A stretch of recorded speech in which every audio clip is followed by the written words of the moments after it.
What's going on, chat?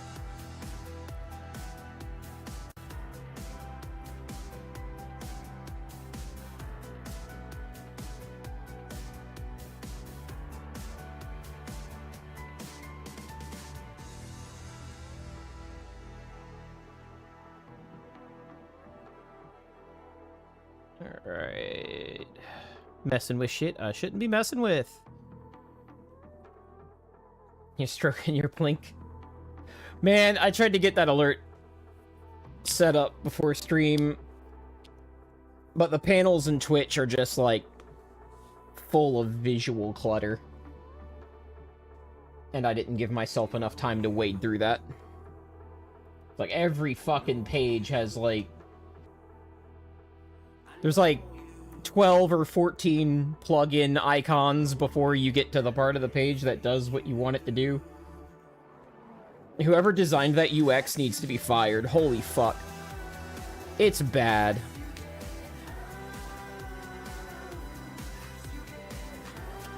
Jork. Yeah, basically. Eventually, you guys will have something to do with your channel points. So get prepared for inflation.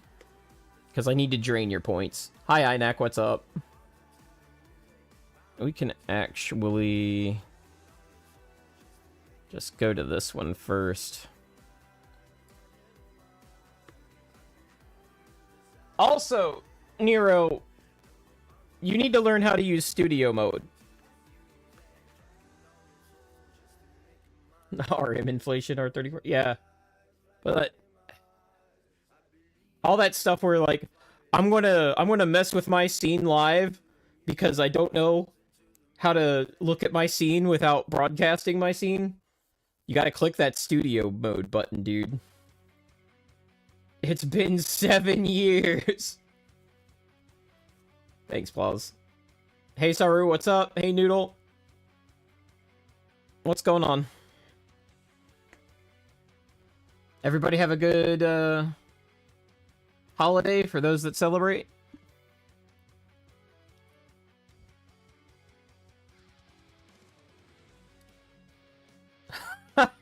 God damn it, Lirio. Don't you have a mountain to be climbing off of?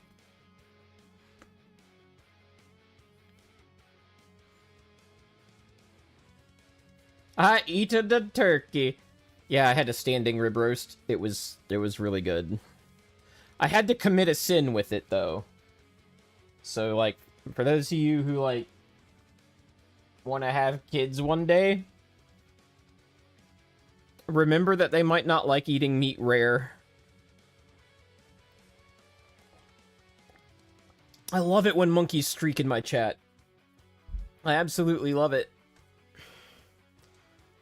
So yeah, I had to, oh, fuck, I was kidding. No! I don't think I'll be doing that. Especially after Lirio's comment. Ugh. Oh, you guys had some good turkey? That's good. I need to deep fry a turkey. I have yet to do that, despite all the other stuff I've done. On that note, somebody just reminded me to, like, take this thing and put it on D&D. Jesus Christ. You know what that alert was? That was the Discord telling me I was live.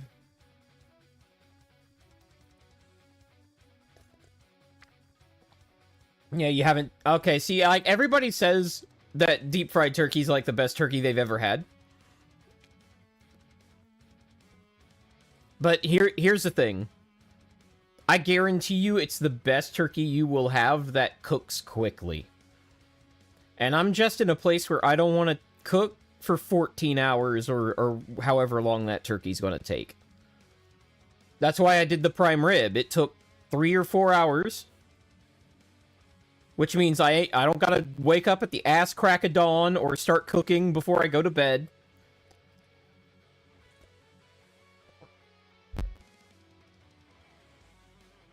So if you deep fry the turkey, It'll also be a much shorter cook time. Now, I'm sure you can get a better turkey if you do, like, some 14-hour shit. Yeah, RM is a lazy bum. That's absolute... Yeah. Oh, you have a couple of prime rib slices from work? Yeah. Yes, good stuff. So, basically, the point is, I had to cook the prime rib at a higher temperature. Oh, my audio's crackling? That's no fucking good. What's causing that? That's a problem.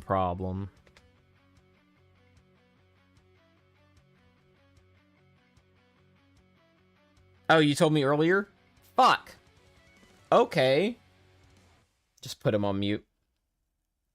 Cooking is easy. You pay someone else to do it and eat the result. Fuck. Let me bring up my own stream and see what this sounds like.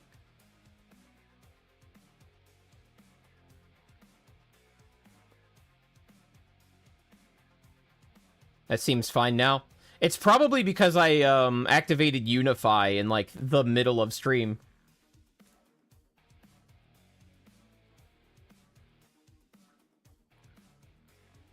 It might be because I'm talking too loud. Probably the solar flare activity. Hold on, let me lower my gain because it's like way above where it used to be, and that might do it right there. That might do it right there. It's good now.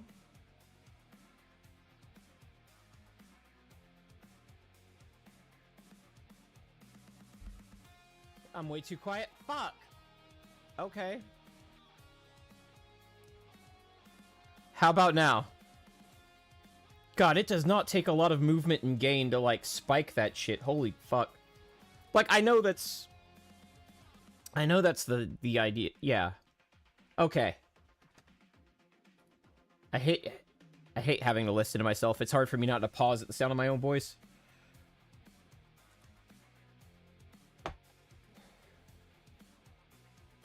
It's like, who's that fucker?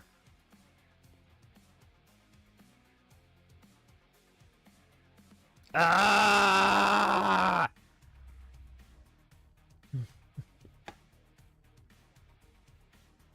Oh yeah, that's definitely a volume thing. If I scream into the mic, you get the crackly. That's what that is. Alright, I'm turning off listening myself. Who would want to do that? Pause to goon? Anyway, thanks for helping me troubleshoot my goddamn sound live. I appreciate that, guys.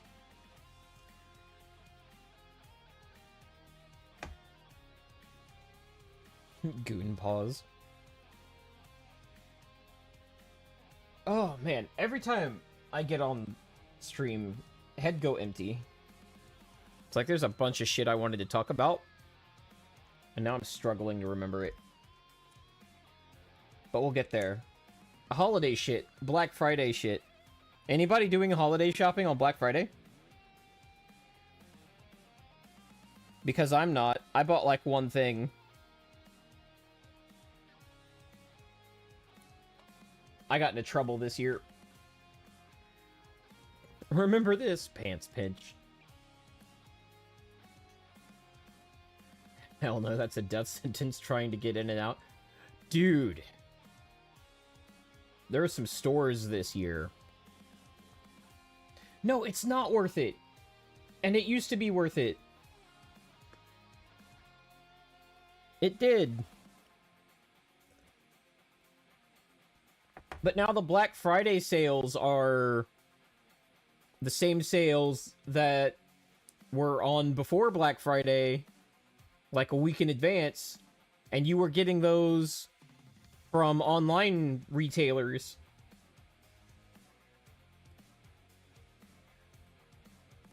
I'm not trying to become this year's annual Walmart trample victim. Yeah, like, Waifu's in retail, and she was hearing, like, some of the stores were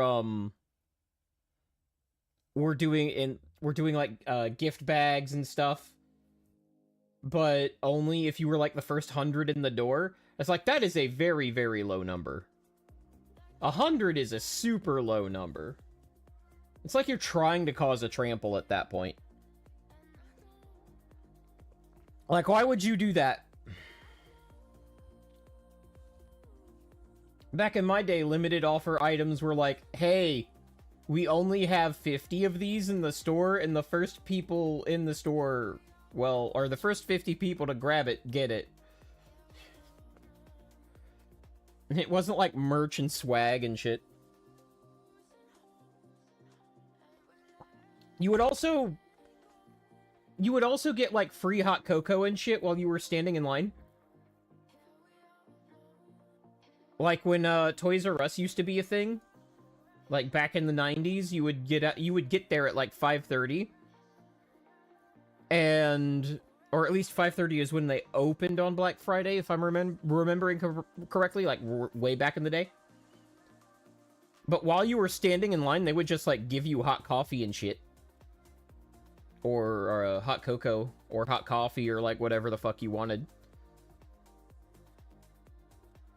Back in my day, you just broke in the night before and grabbed everything for free. I guess I'm not quite that old, sorry.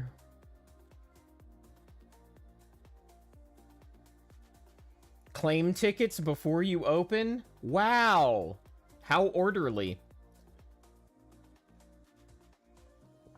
You know those retailers were using the footage of people, like, hitting each other over a Tickle Me Elmo to get more people to, like, try to get in and get the Tickle Me Elmo, though.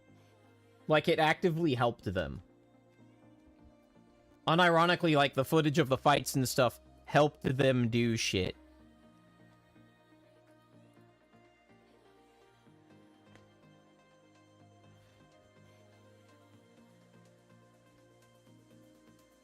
Nero, why are you sending me that shit in the middle of stream? What's wrong with you? God! You better be in chat, man, sending me shit like that. Cabbage Kid. Yeah, Cabbage Patch Kids and, all that shit. No, he's sending me shit I really want to talk about, but I don't know how public it is. Like, he's sending me, like, behind-the-scenes crap while I'm streaming. How could you do this?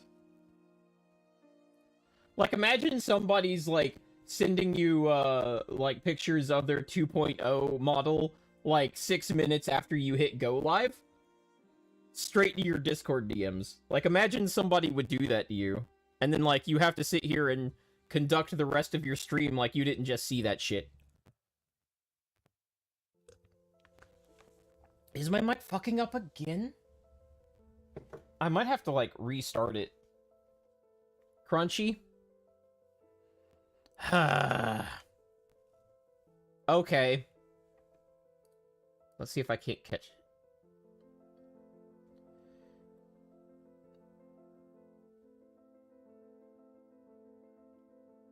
F? Did we F?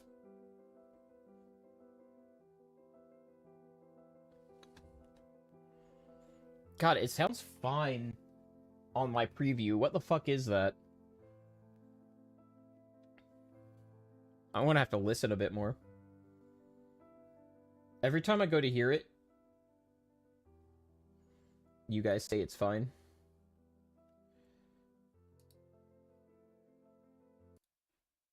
Alright, I'm actually closing Spotify for now until I get, like, this audio thing sorted out, because that's kind of, like, existential.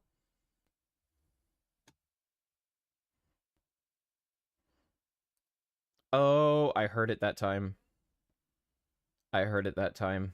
Okay.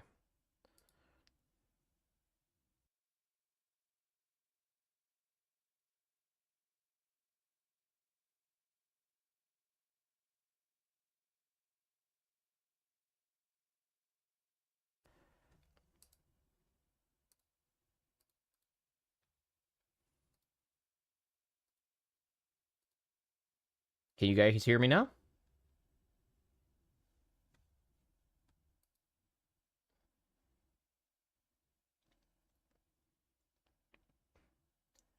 Fuck. Wait. It got me.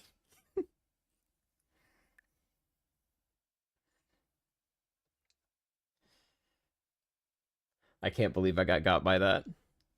It's like you guys are in the room, and I'm trying to remember that you're not actually in the room.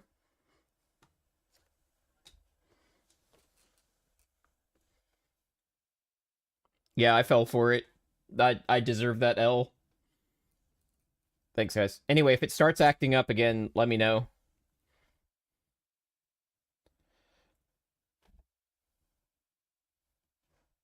But I basically changed how the audio is being piped in because I think starting Unify in the middle of the broadcast was not good for it.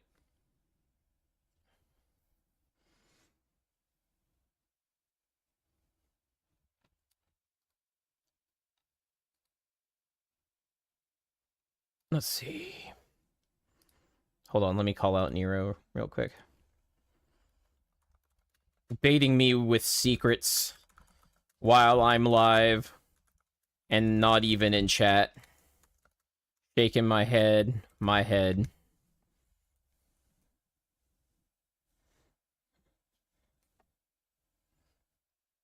Okay. Anyway.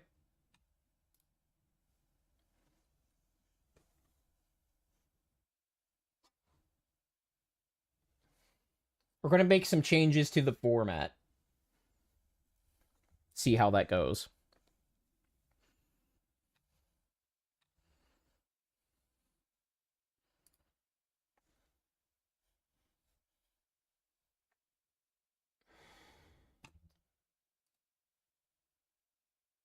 What now?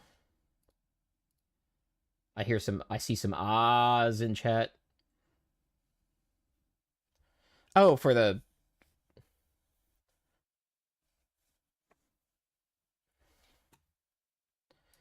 I gotta open XP pen. It's on the wrong.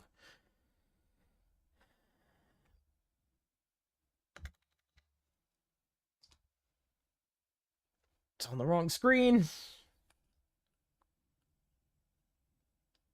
I really need to lock my scenes and shit for this.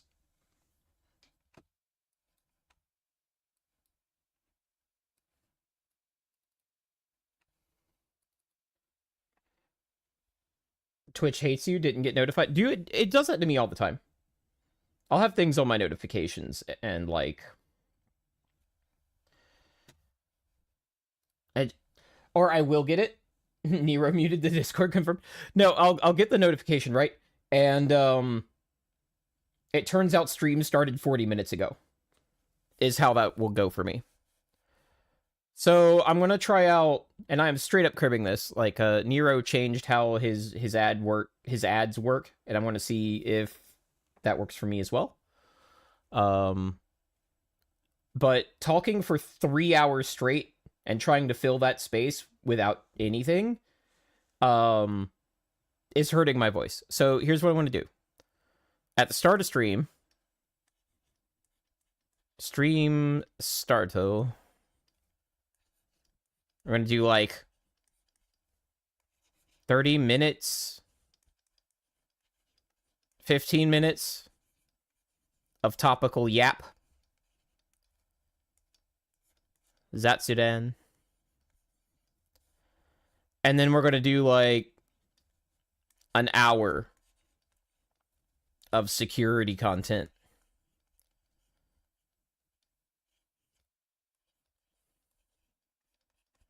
And then after that, we're going to chill. And chill could be more Zatsudan, or it could be gaming, or it could be whatever. But I need some stuff to break in. Like, I think my last stream was either 3.5 or 4 hours, and I was trying to avoid dead air the whole time with just my voice and, like nothing supporting. And that is wrecking me. That is wrecking. You know, if I could Netflix and chill without getting John Twitch on my ass, we totally would. But like, yeah, we could react or something. But to be honest, guys, I'm not big enough to be reacting right now. No one cares what I think yet. I don't have the numbers. I don't have the numbers for react. Keep poking at the toss edges until you get bit. That seems to be like a very VTuber-centric thing or a pools and hot tub-centric thing. Like every other category I watch on Twitch, nobody gives a fuck about edging the rules, and they're just like doing their content. It's really just pools, hot tubs, and VTubers that are that are pushing toss on purpose. And then they get bit, and then they farm getting bit to get even more reach. Yeah, and then say it's bullshit you got bit. Like, nobody else is even thinking about the rules because they don't have to. Or the format of their stream just takes care of it by itself. So today, after we talk about some more Christmas shit, because I want to talk about some more Christmas shit. We are a Christmas house. Whatever holiday you practice, but we're a Christmas house. We're going to talk more about that. And then we're going to get into like some practical security tips.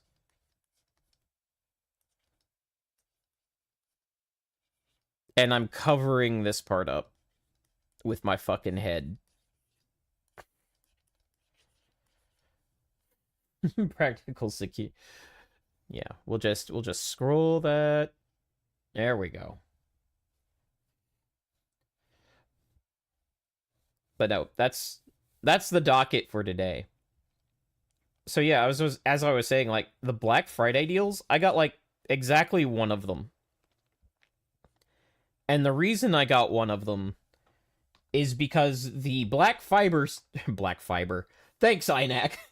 I get some more fiber. That's what I'm doing right now, actually, is I'm getting my fiber. That's what's in this awful orange-colored glass. Ugh. Oh, that's incorporated with the liquid a bit too much, and now it's like swallowing stuff John Twitch doesn't want me talking about. But Nero wants more shit. We were doing like storage. The computer I built for my kids needs more storage. And before you guys make fun of me, and rightfully so, I thought, hey, my kids might not use this computer I'm building for them as much as I anticipate that they're using it. I'll give them like 512. Because I haven't configured this computer to like play games that, you know, they need 130 gigs. So we'll just go with that. So it turns out that an ARC A750 in fact can play Helldivers at 1080p. Yeah, it's about a half COD install, but like they don't play COD. And like their main games when I built that computer were like Terraria and Minecraft. And that was it. And then Helldivers came out, and it turns out the ARC A750 will play it at 1080p just fine. So, oh, hi waifu, what's up? So now I got to put more storage on it. So I got a 2 terabyte drive from Newegg, and it was on sale for what the check my DMs. Why is everyone doing this? You had to interrupt stream to ask me what color comforter I wanted? Chat, point and laugh at the woman. Right now. Point and laugh at the woman. Mod hate.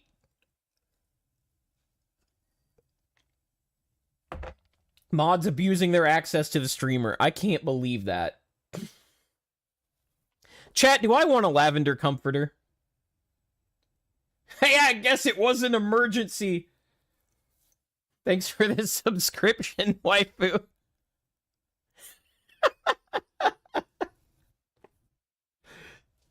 Thanks, Noodle. Thanks, Noodle. I like the big red number. I like the big red number. Yeah, she get Dookie Brown. Thanks, Sonek. Jesus. Should have used the resub message to ask. Absolutely. Absolutely. So, baby P. I do not care what's on my bed. You could get a paisley comforter for all I care. It could be an ugly one, too. Like red and brown paisley. And I will sleep on that. I'm a fucking gremlin. No one sees that bed but me and you. Like, why do I care? No one goes in my bedroom.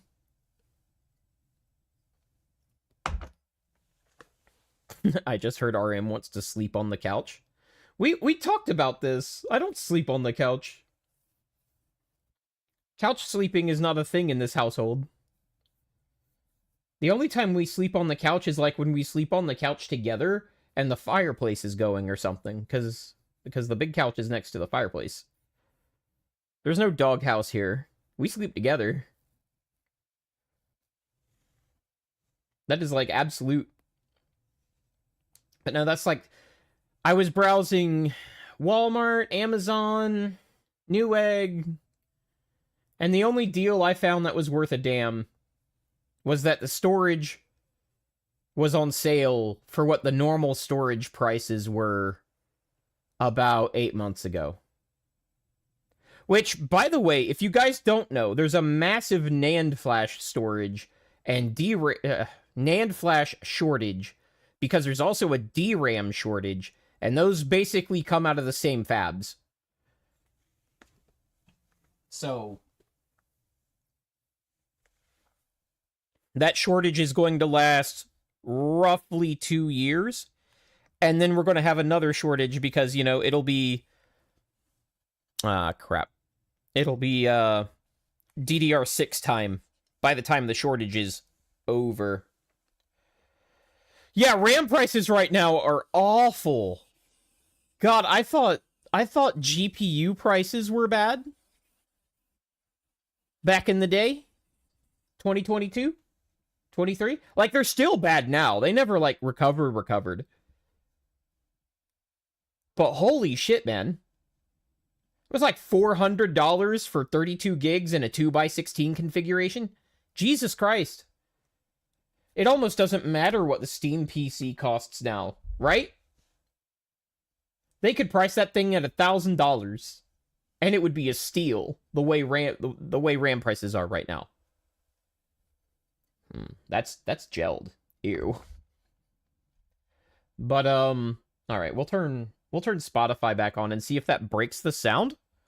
That would be awful. That would be awful.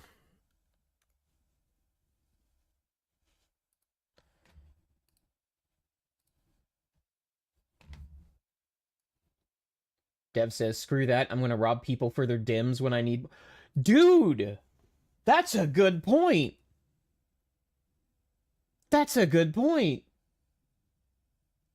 Oh, no. All right, guys. Dev just made work for me, okay? About a year ago, we decided that the chassis intrusion switch on our PCs was only causing us trouble because the only time we would get a report about the chassis intrusion switch, it was when we were working on a computer. And we had 0 alerts for years that weren't us opening a computer up to work on it. So we disabled the chassis intrusion switch monitor.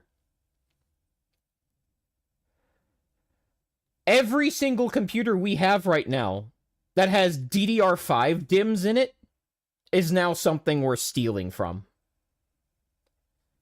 And Dev's, like, offhand comment just made me realize that that is actually a thing now. And that I need to turn the chassis intrusion switch on and put Kensington locks on everything. Sorry, corporate employees. Didn't mean to snitch. Well, you know, that'll be our little secret. That'll be our little secret, man. Oh, Jesus. I might get some brownie points if I bring that up to the CIO. I'm going to write that down. DDR5 theft. Not to give anybody any ideas, but I'm pretty sure even Micron RAM inside of an OEM box, as long as it's DDR5, I'm not sure people are going to be picky about the timings. I'm not. So if you come by some DDR5 sticks, no, sorry, says, can I DM you too? I feel left out from my parasocial stream. Go ahead. You guys are good. You guys are good. You can be in my DMs all you want. I'm just going to make fun of you for doing it during stream. You got the gray velvet one? I'm getting velvet comforters, guys. So apparently this is no longer an RM stream. This is an RM's waifu live shopping experience stream. Woman moment. That's okay. I'm indulging her. I'm farming her for content. And it's fine. I don't want the, I don't want that big. So yeah, Black Friday sucked this year. And I have, like, 3 kids. Like, if anybody's gonna be in the Black Friday thing, it's gonna be me, right? Thanks, Lirio. Double X hate. Oh, holy shit! See, now that's the kind of shit I want to have my stream interrupted for. That is too. My DMs are great right now. Streamers, open your DMs. I'm sure you won't regret it. Let INAC into your DMs. I'm sure you won't regret it. Also, INAC, can you send that picture to waifu?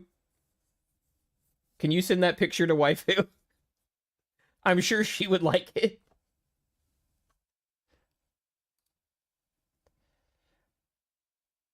I just messaged you about Yes, I know, Nero. I know you did. That's what started this whole DM bit. Was you doing that. I thought it was something important. Or something I had to act on. Like, you never DM me when I'm streaming unless, like, it's something I need to look at. And then I got cucked by the alerts, and you forgot I was streaming. Oh. You did not give any context, man. I kind of don't know what's going on. And we can talk about it after stream, but, like, I'm wearing my context hat and my context badge and my context shirt, and I would like the context. Okay?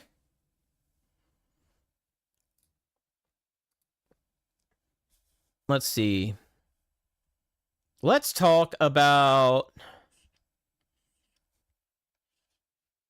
password managers.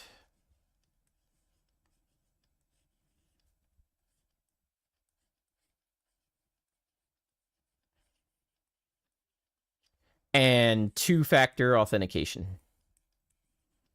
Actually, not two-factor.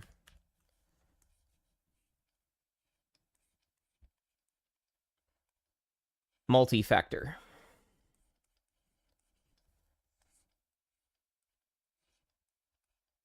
Authentication.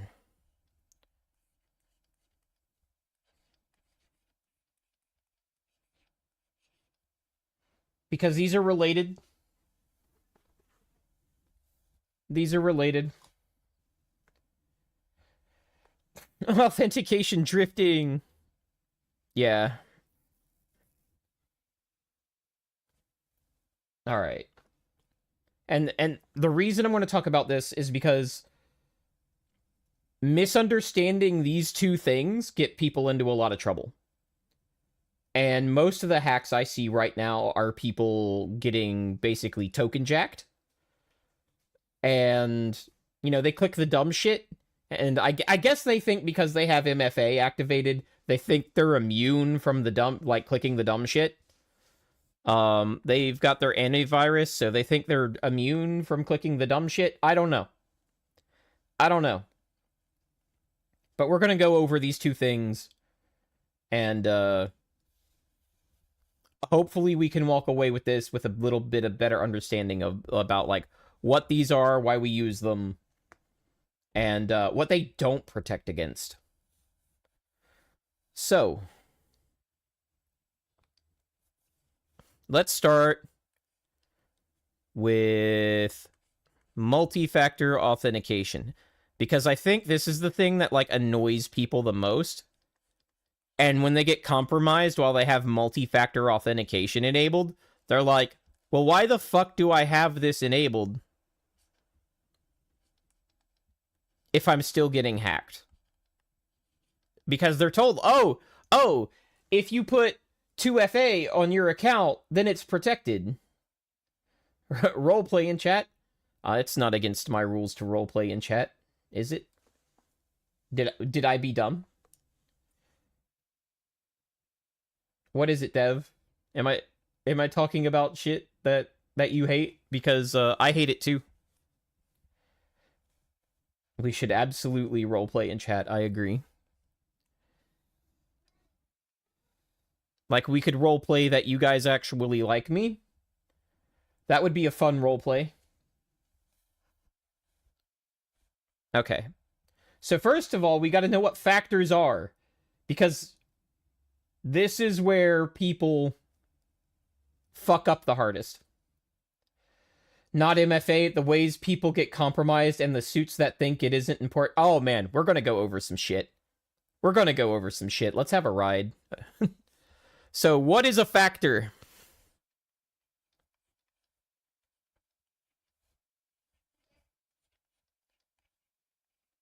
There are 3 primary factors, and there's a few secondary factors that are accepted in today's authentication landscape.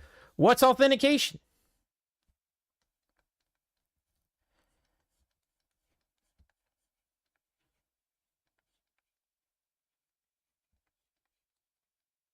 Because I think in today's, like, federated access world, this is actually not the most intuitive question. So, authentication is what happens when I make a claim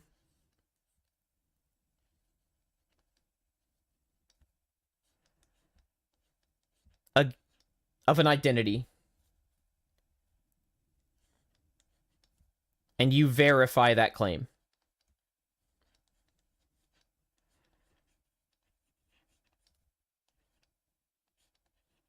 That's authentication. And that might sound really simple, but the tech industry as a whole has really fucked this process up.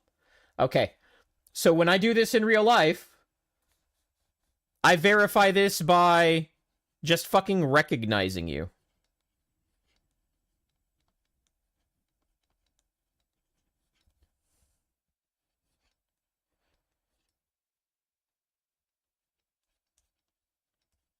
IRL meeting. We shake hands. I say who I am. You say who you are. That sort of thing. Okay? You have been in the 2 times I've played video games off stream. Of course I like you. Aw, man, he's committed to the bit. Well, what if I'm a skinwalker then? Well, yeah. Yeah. That's a good point, Noodle. In day-to-day low-stakes interactions, you don't got to worry about that.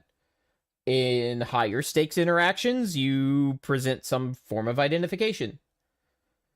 So, you know, if we're just friends, recognizing you is enough, right? But, like, say I want to go vote.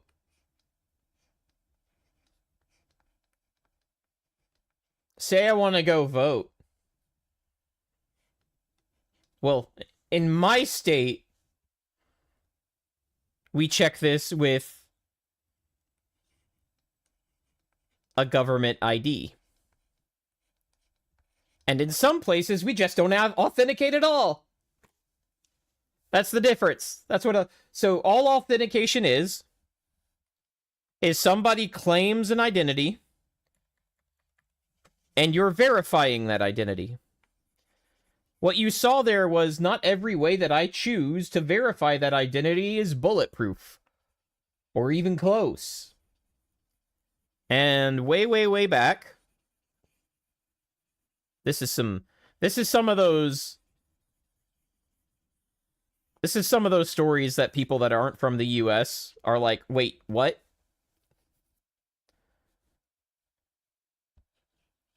Way back,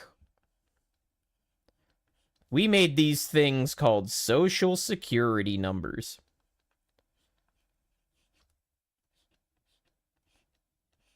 Does anybody know why we made those?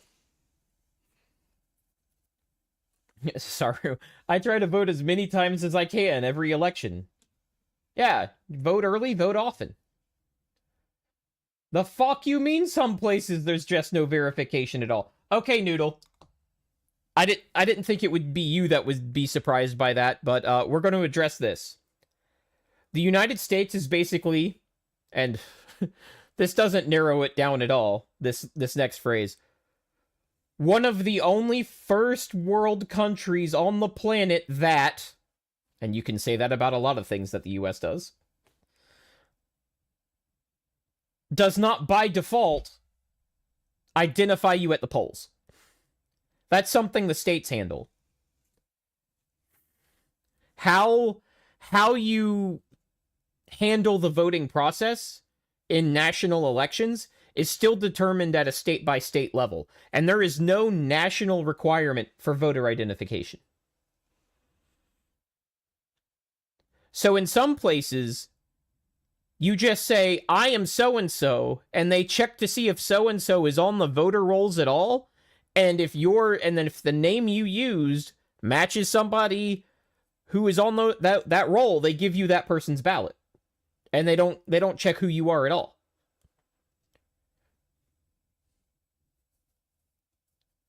Noodle is suddenly realizing why there were many claims about voting irregularities going on over the last couple of elections. So, Noodle, you have this system, right?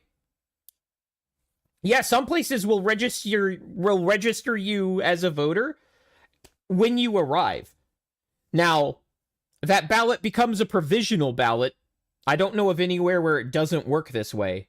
That ballot then becomes a provisional ballot. And what a provisional ballot is a ballot that just will not be counted unless the margin is lower than the number of outstanding provisional ballots. So unless that vote matters, it won't be counted, is the idea. Well, then that's just because it's extremely polarized, because if my person didn't win, then clearly it was fraud.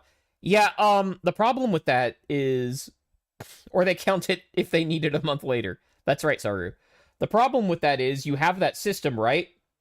And then you force everybody to stay home, and then you're like, okay, well, we'll have the system where we don't verify anybody, and then now you can mail in your ballot. So that's why the last couple of elections, you've probably... Well, I don't even know if that's even a thing. Do you guys, like, receive the news when we bitch about our election process over here? Does that make it to where you guys are at? Because it's been a big thing over here, like, the last couple of elections.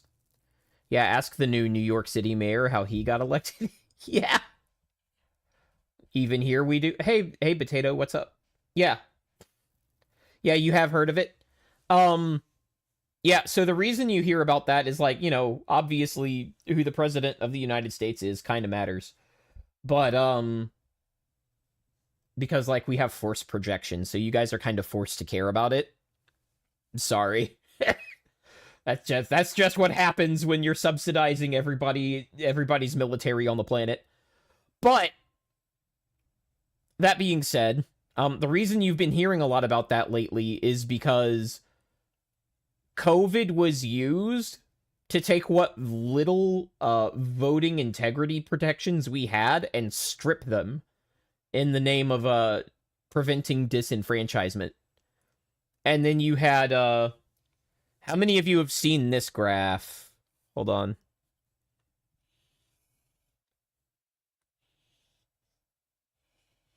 How many of you have seen this graph?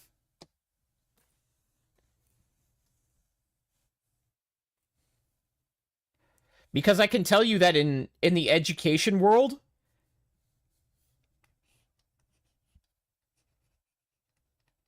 this means cheating.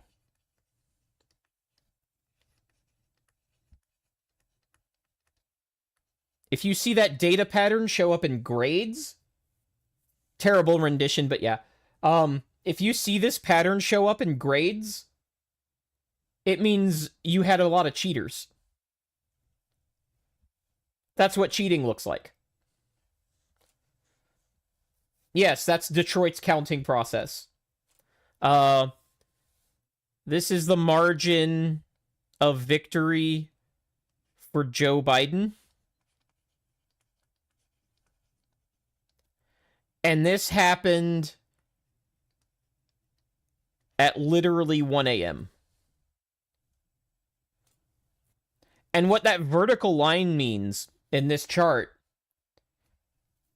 is that at this moment, a precinct was counted that had 0 votes, 0, for Donald Trump.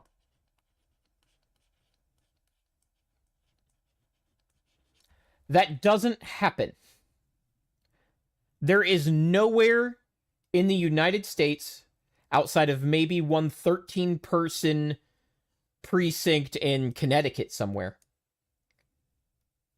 This is in a city.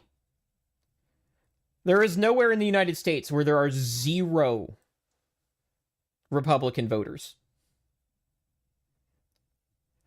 During this election, both candidates received a record number of votes. Both of them.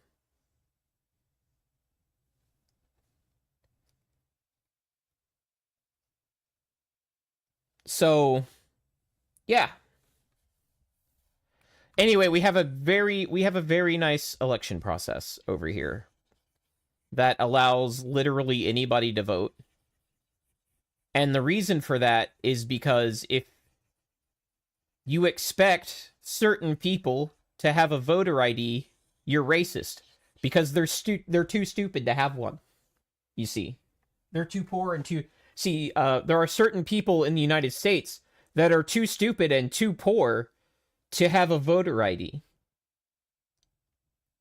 And if you say that they're not, you're racist somehow. Try to figure that one out. Anyway, social security numbers.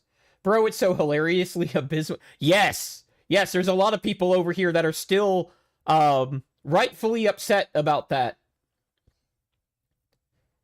Donald Trump got like a record number of votes each time he ran, but he lost the middle time. Amazing how Cali has 40% registered Republicans and 0 representatives. Yeah, that is very curious. It really is why the US let so much shit go. Yes, it is. It is. It's amazing how gerrymandering is like treated like this new problem.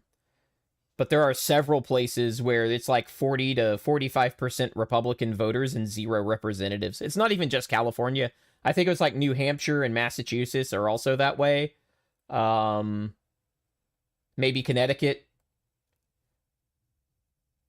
Nero said there was a news report in like inner cities where they went around asking if people had IDs and where the DMV was, and all of them were like, yeah, I don't know anyone who doesn't have some form of ID. Yeah, the only people around here who don't have driver's licenses are people who have had their driver's license suspended because they got too many DUIs.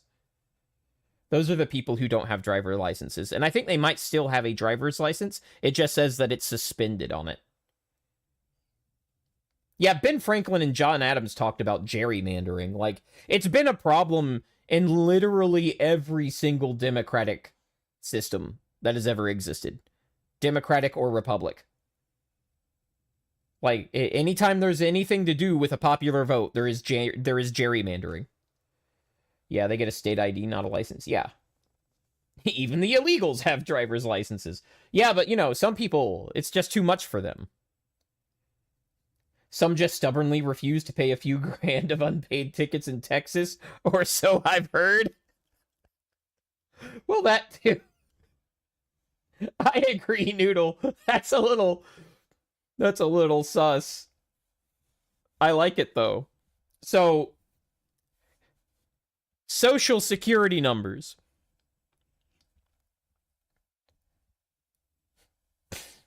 Luca says, in my country, you get an ID card by the day you're born and only has to get renewed whenever you move. I do like that. First, that's not Luca's first time chatting here. No, it isn't. Maybe that was a different account. I don't know. I know he's spoken in here before. Or maybe that's just like the 3 other streams I hang out around and I saw his other first messages in those. But hey, welcome in, man. First time chatter. It would be crazy racist to suggest maybe you shouldn't get to vote if you're too dumb to get an ID, right? Yes, Spicy. It would be. You don't have alts? Well, I don't know, man. You'll know for sure next time you try to renew. Anyway, social security numbers, back on the topic. Were never intended as forms of ID. Fun fact.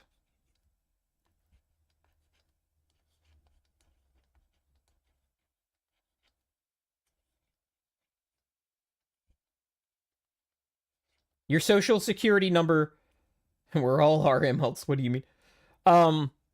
Your social security number was to identify your benefits, or to tell you how to claim your benefits by using your social security number. It then got adopted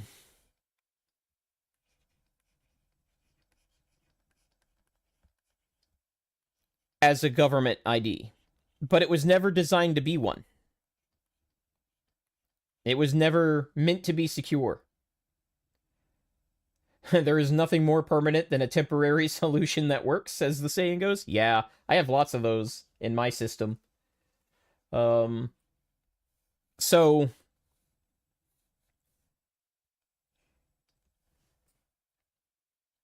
did you know, like, the first 5 numbers of your social security number are not random and can be derived from basic facts about you, including your birth year, where you were born? If you know somebody's birth year and where they were born, if you know the exact time, you can probably deduce their entire social security number.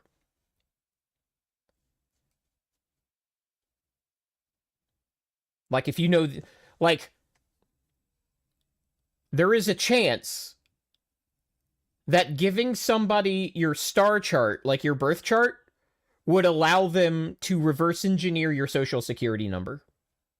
It was never meant to be a secure ID. Yeah, Cali's huge. Cali is fucking huge. But yeah, if you know the hospital and the time, you can practically reverse engineer somebody's social.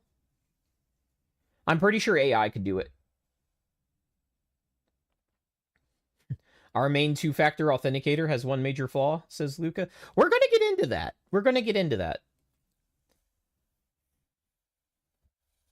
So now we use something that's completely, and especially in the age of social media, completely reversible.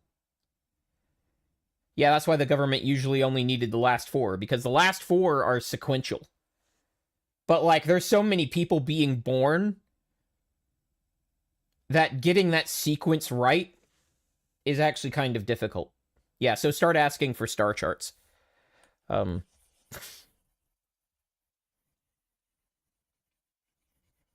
let's get into factors. Now that I've Now that I've blown away the idea that authenticating somebody means that you've done it properly.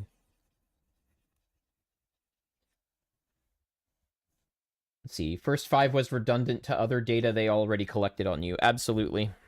Absolutely. So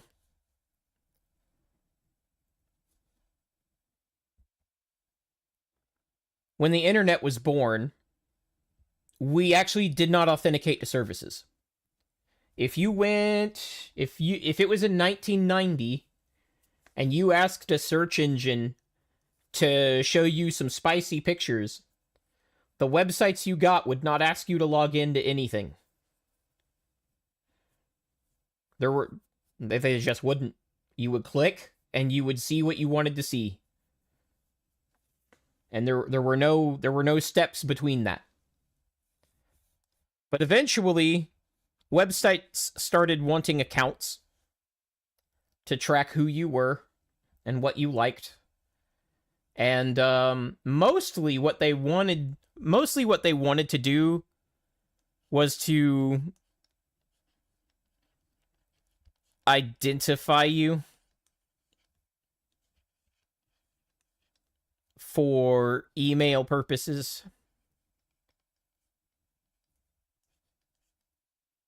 And their chat programs. Their implementation of IRQ, essentially. We weren't to the sell your information stage of it yet. We weren't quite there. But what they wanted your ID for was they kind of needed it to give you an email. Never been asked. That might be an EU thing. Never been asked what? Yeah, like GDPR basically requires identification in a lot of places. But, or do you mean you've never been asked the last 4 of some... Yeah, you wouldn't. Social security numbers are like a US specific thing. Yeah, that came after this. So, this is like...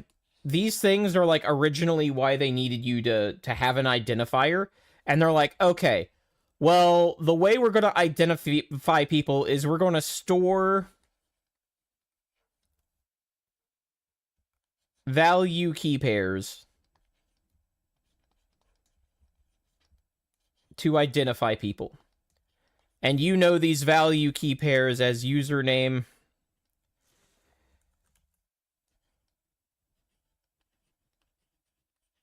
and password. All this is a value key pair. Or at least it was back then. To make an account for sites, unless it's social media. I mean, that's what we're talking about. Oh, you're gonna go eat leftovers? Have a good time. Have a good time, Inek. There's a lot of leftovers to go around at this house. Come eat mine. I'm sick of them already.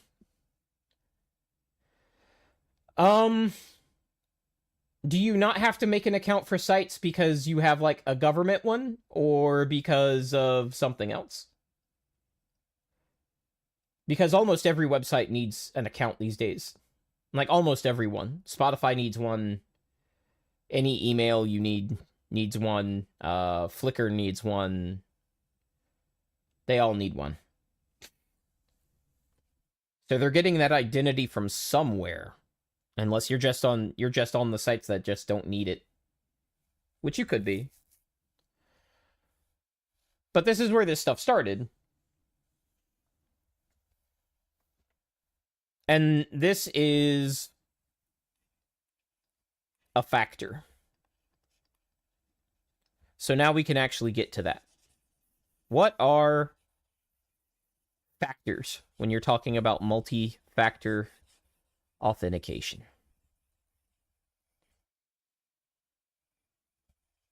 There's big 3, and then there's a little couple more. Oh, those porn sites. They're getting an ID from you in Euroland. It might be one you're not aware that you're giving them, but they absolutely are authenticating who you are.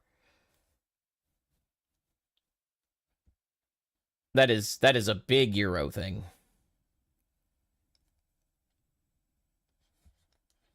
Something you have, and Lirio has been paying attention.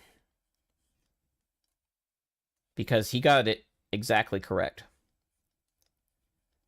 Something you have. Actually, let's try to make these big. Something you have. Jeez, let's not make them big. Holy crap. I suck at this. I'm just trying to dodge the box on the bottom left.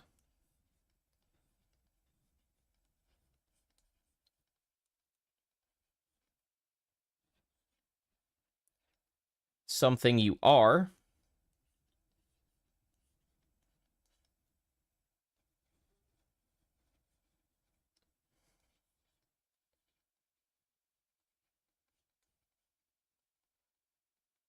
Of course, I leave the least room for this.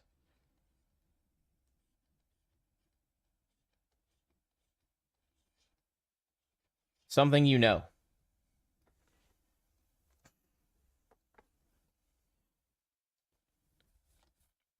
Those are the big three factors. But I think they're fudging these a little bit, and we'll get into why that is. These are the recognized factors. Proving I'm a dumbass doesn't really narrow down the pool at all. And that was the entire problem with passwords. That was the entire problem with passwords, is that it's just something you know. Which means if anybody else knows it, they're in. Which is kind of a problem. I would say as far as these three factors go, this one is the strongest. This one is the second strongest. And this one might as well not exist. This is poop. Because, you know, two people can keep a secret if one of them is dead.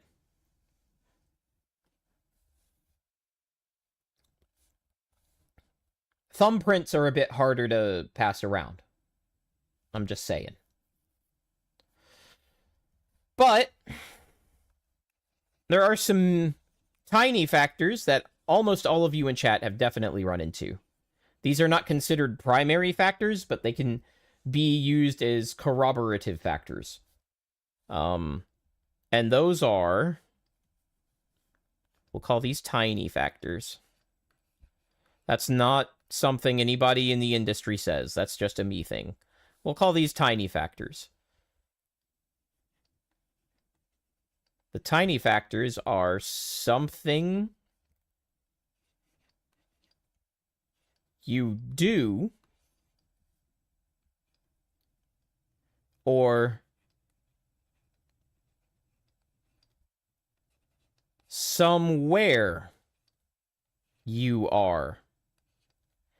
And generally, this takes the form of art. Actually, I think I have that apostrophe in the wrong place, so I will just do are not. It's average! Smedge! Send all passwords to RM. Yeah, sure. Please don't do that. I don't want to know. I don't want to know. So those are the tiny factors. Now, the something you do, that's stuff like gate analysis. Somewhere you are, and generally it's somewhere you aren't, is stuff like Noodle just made a purchase, let's say, in the Netherlands. And then he makes like 4 purchases in the Netherlands. And then an hour later, he makes a purchase in Australia. Well, we know it's impossible to get from the Netherlands to Australia in 1 hour. So that is somewhere he isn't. And we block that. And if you've ever run into your banks, like,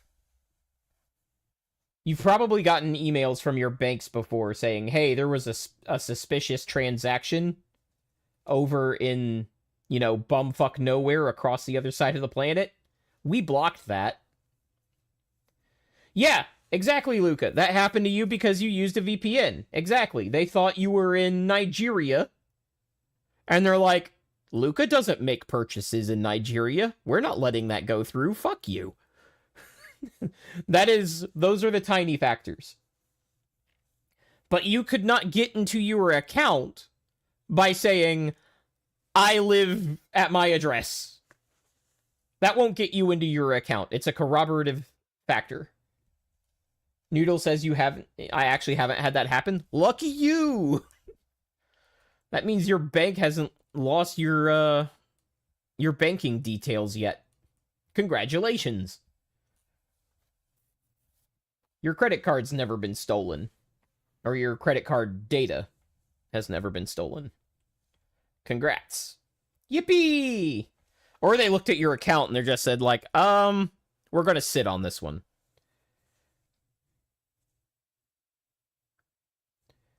Dev says, I do that. Locking your account isn't as bad as credit fraud. Absolutely. You can also freeze your credit, but I think that's what he's talking about. But there's both of those. You can do both of those. That makes buying JP only hentai games a pain. I bet it does. That sucks, Omni. Oh, and auth systems that you stand up. Oh, okay. So yeah, you implement the tiny factors. Cool. They called and they said they had froze my account. Good. I know it's annoying, but good. I'm glad they did that. It's generally considered poor practice to allow those kind of things to go through.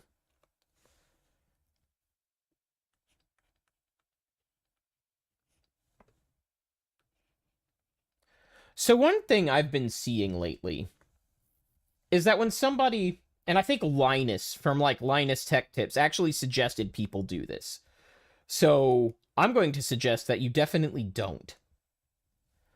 But they'll have a two-factor thing. And they'll have their two-factor keys on their password manager.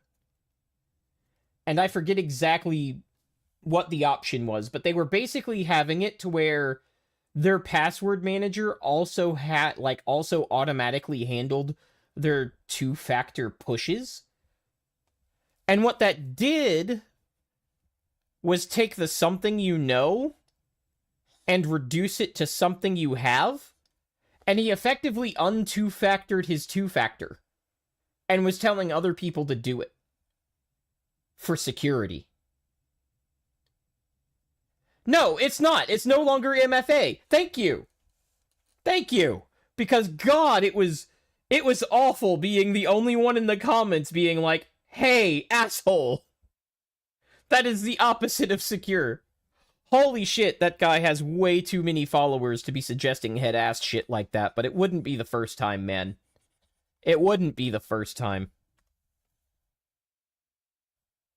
But yeah, be very careful how you automate shit. You can buy in other countries if it's neighboring counties. Yeah, they have as a crow flies calculation. And if it's somewhere reasonable for you to have traveled, it's fine. Especially in Europe. It's much more reasonable for a European to just suddenly be in another country. Way more reasonable. It is not reasonable for somebody living in Arkansas to suddenly be in another country. I don't care which country, pick one. If you're in Arkansas, that's a trip. That's a trip.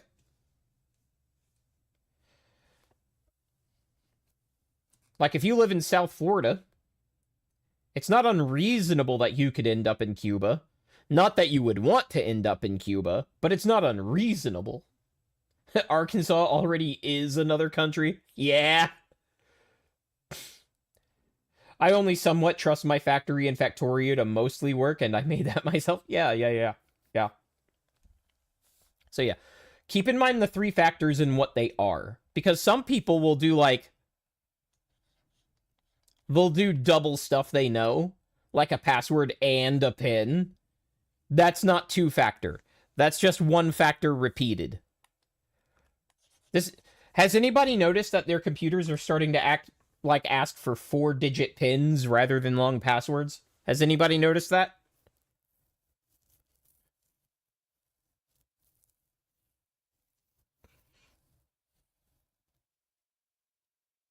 Yeah, Lucas says, I only know Arkansas as a state name, nothing more. Yeah, well, I think Arkansas is well over 1,000 miles from, the nearest next country. So if you're on Windows lately, or on a popular mobile device OS, you've probably run into this. This is why you can unlock your phone with a PIN, by the way. This is why you can do that. We have pass keys now. And they are cryptographically tied to the device that they are on. So when you enter in a PIN on your phone, that's still a something you know, but that is tied to your phone, explicitly. Now, you could maybe reuse that same PIN for all your devices, and that's probably not a good idea, but it's probably very predictably something a human would do. Dev says secure storage in the TPM, if I'm not mistaken, right? Yes, correct. It becomes a cryptographic key that utilizes the TPM. And that's the reason, or that's the stated reason, that Windows 11 requires TPM 2.0. Because they're heavily pushing passkeys and basically anything but passwords. Because there's a lot of behavioral problems with passwords, which is why this is doo-doo. This is doo-doo. The funny thing is, a lot of people, especially a lot of older people, do not trust thumbprints and face scans for unlocking their phone, even though it's way more secure than any password ever could be. Paul says, my model of phone asks for a PIN by default, but you can set a real password for it instead. Yeah, I would use the PIN. Because the PIN is going to be using your TPM. That's also what that gesture stuff is for, where you unlock the screen with a gesture. That's also what that is. It's even that 4-digit PIN is more secure than setting a password. And the reason that is because how we implemented passwords is that the password goes to some password key pair vault on the internet.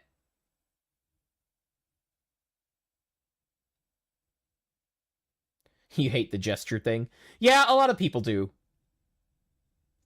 69420, best code, use it for everything. Right. The digit length is 4, Luca.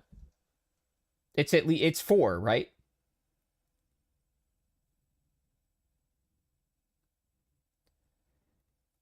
Or is it even shorter?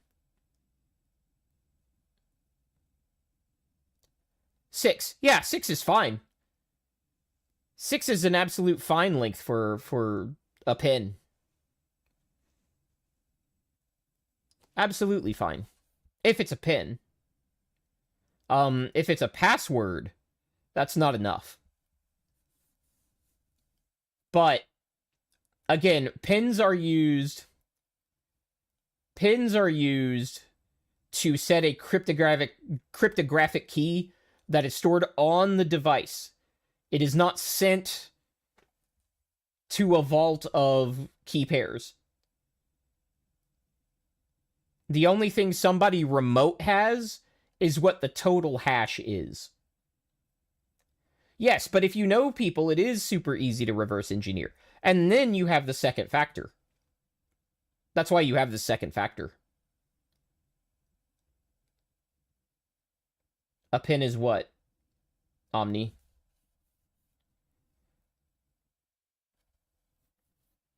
All right, let's get a new slide for this. Let's get a new slide for this. Because I am not explaining cryptography tonight. A penis! Okay, I get it. But what I am going to explain is roughly the structural difference between these two things, okay? So...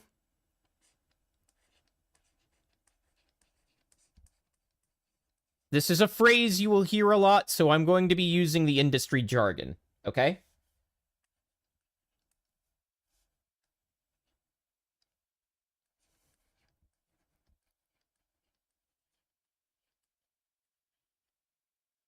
Okay. That's 2 on RM now? What's 2? Oh, yeah.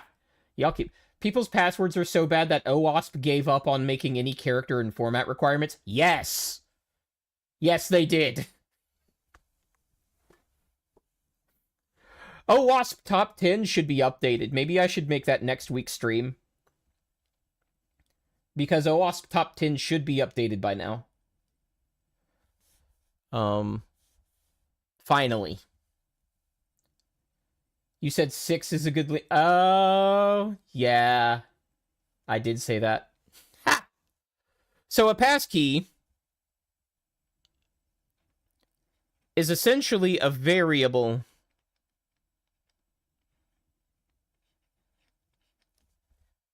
that you decide. So we'll call this user-defined.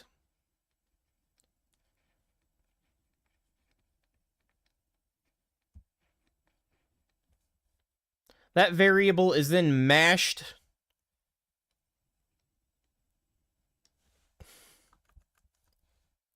with an algorithm, a cryptographic one.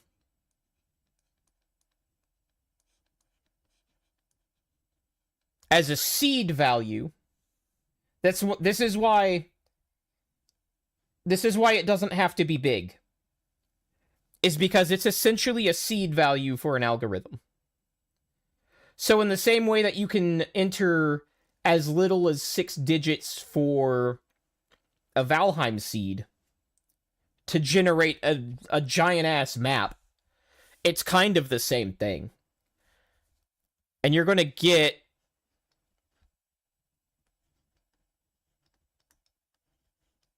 a unique device-bound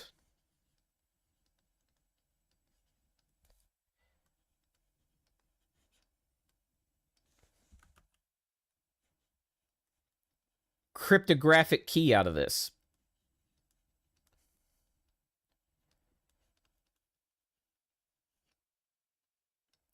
And because you have this, no one needs to know this. This is never transmitted.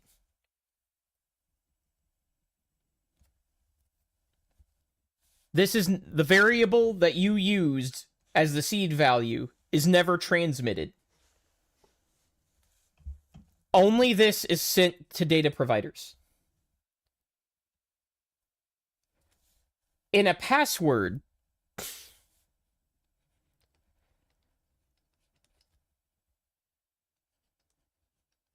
hold on. And knowing this, knowing the key, does not let you reverse engineer the pin.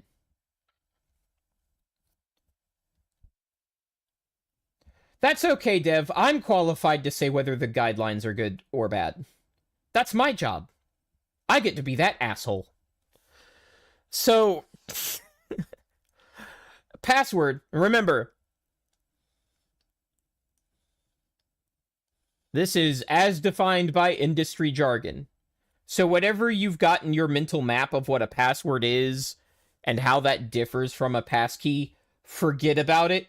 I'm teaching you how the industry teaches, like, appreciates these terms. Does that make sense? So when a tech guy says password and when a tech guy says passkey, And when you see the phrase passkey on like an operating system or a website, or the term password on those places, these are the distinctions they are talking about. A password is half of a value key pair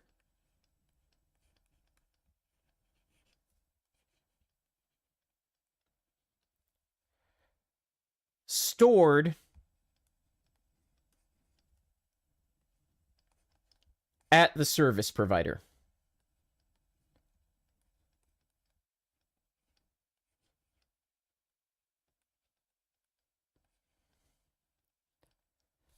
So I can use this. That's probably not visible. Hold on. I can use this to authenticate to many service providers.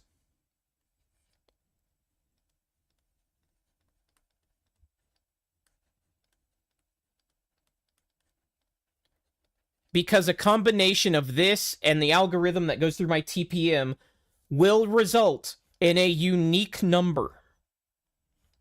This value is unique. So if I'm giving that value out, it uniquely identifies my device. So this is a something you have. On the user's end, it's a something you know. But from a data provider's end, this is a something you have. It turned a something you know into a something you have. It's still one factor, but that's what's going on. So what might look to you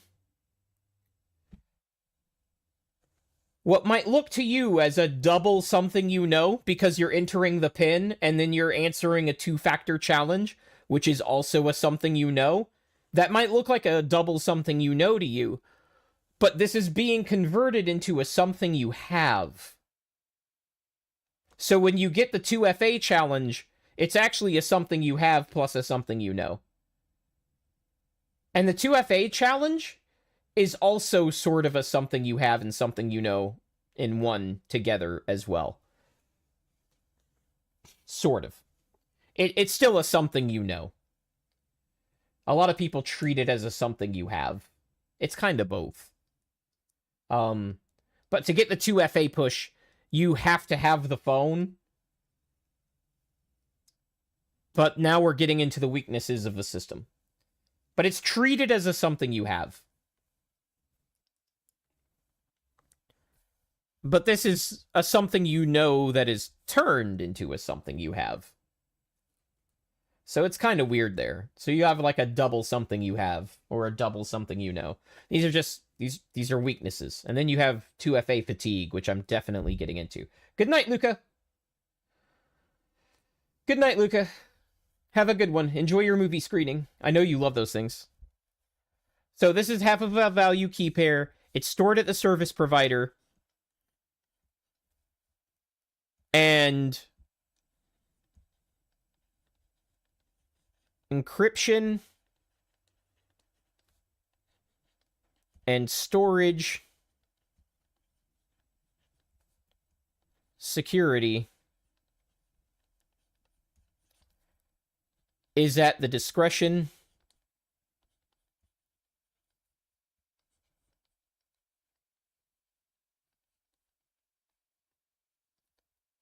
of that service provider.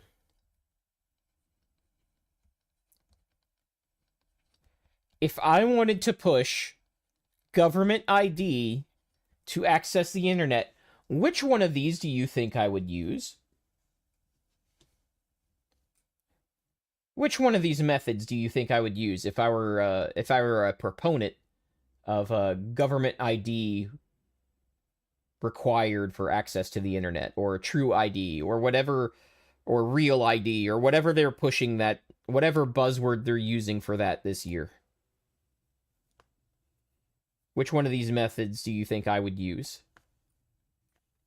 The former. Do not trust us with your passwords. Our entire industry is bad as our job. Yes! Yes, a lot of people see this as a user fail. It's actually just a fail on everybody. Omni has the right answer. Password, because the government is mostly incompetent. 100%. But I did say if I were choosing it. But you got me there. The government's going to take the least good option. Every time.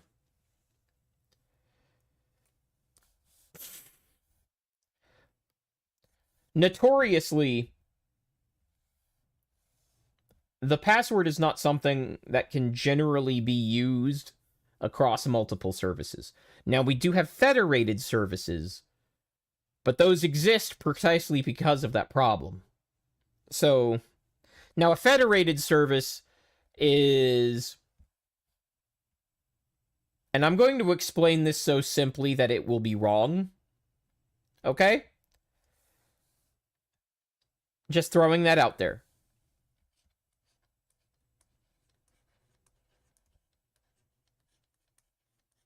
Federated authentication.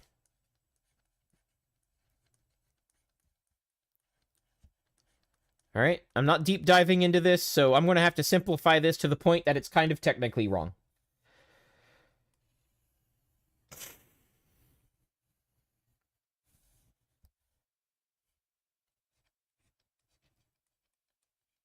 This is when you log into a service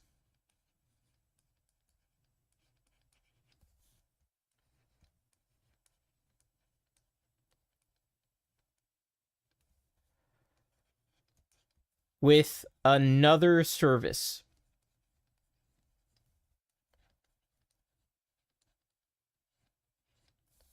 So when I go to a website and they're like, hey, buddy, I need you to log in. Where's your username?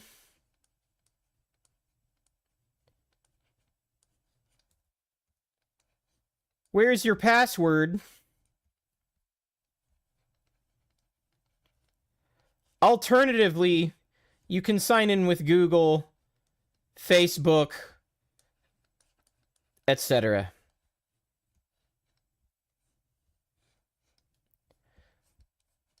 These are providing federated credentials. That's what that is. So when somebody says federated access, it's a little more complicated than this, but think this. This is where most users run into this. Don't stick to his 1 hour of cybersec talk. Have I gone over an hour? I thought I was yapping until 6:35 or 6:40. Luckily, I had passkey on laptop so I could remove it. I had a passkey on my Twitter, and then I couldn't log in after getting a new phone. Oh, okay. Yeah, your passkey is going to be different per device. That's why you have to have a pin set for Twitter DMs now, is because they're using passkeys for this.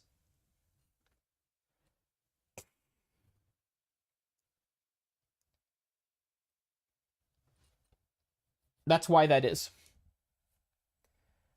It tells me that Twitter is getting away from this model.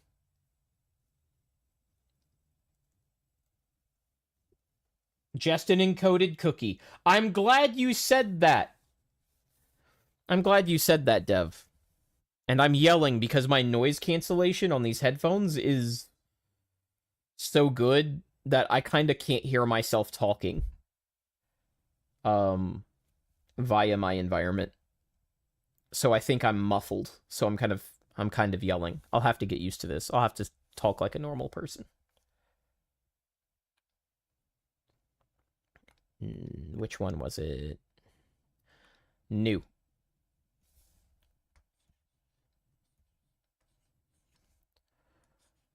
Why did I get hacked? We're going to go over some shortcomings of this multi-factor stuff.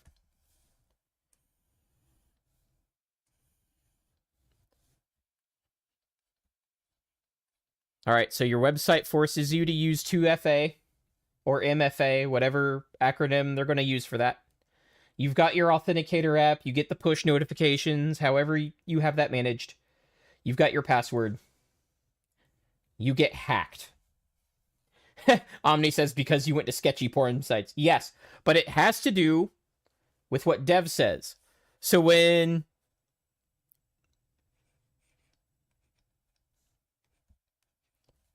you give your 2 factors, what happens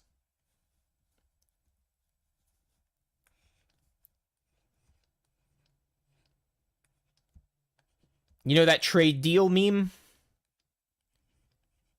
You give me your 2 factors, you receive security token.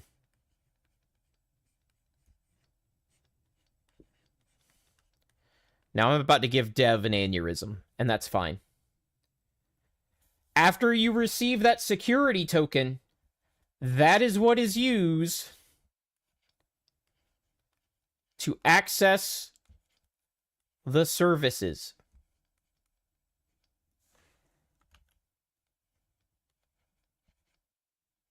Now,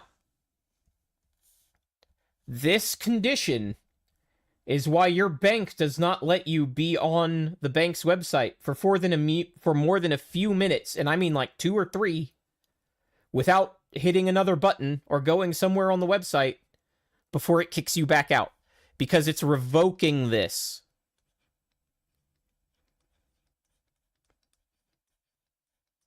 It's revoking that security token. Because what happens is that thieves have figured out that they don't need none of this if they can just grab this thing. If they can grab this thing, they are you. So when you click the dumb thing,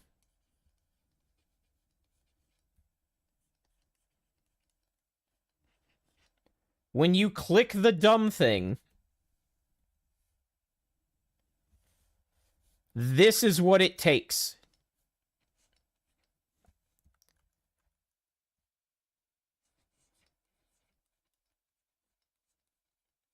Yoink! Now it's you. In addition, it has taken every security token that it can find on the browser. And that's why we teach browser isolation. That is why when I say, oh, you do online banking, have a browser that does nothing but your online banking. You do not open another tab on that browser ever. And you do not bank with any of your other browsers. Yeah, I was anticipating that comment from Dev. I was anticipating that. Because yes. And what Dev said was, if your cookies are getting stolen and you didn't install anything, the dev that made the login did it wrong. Because they should be getting stored in secure storage, not accessible to JavaScript those sites see. Yes, that is correct. Unfortunately, a lot of these things...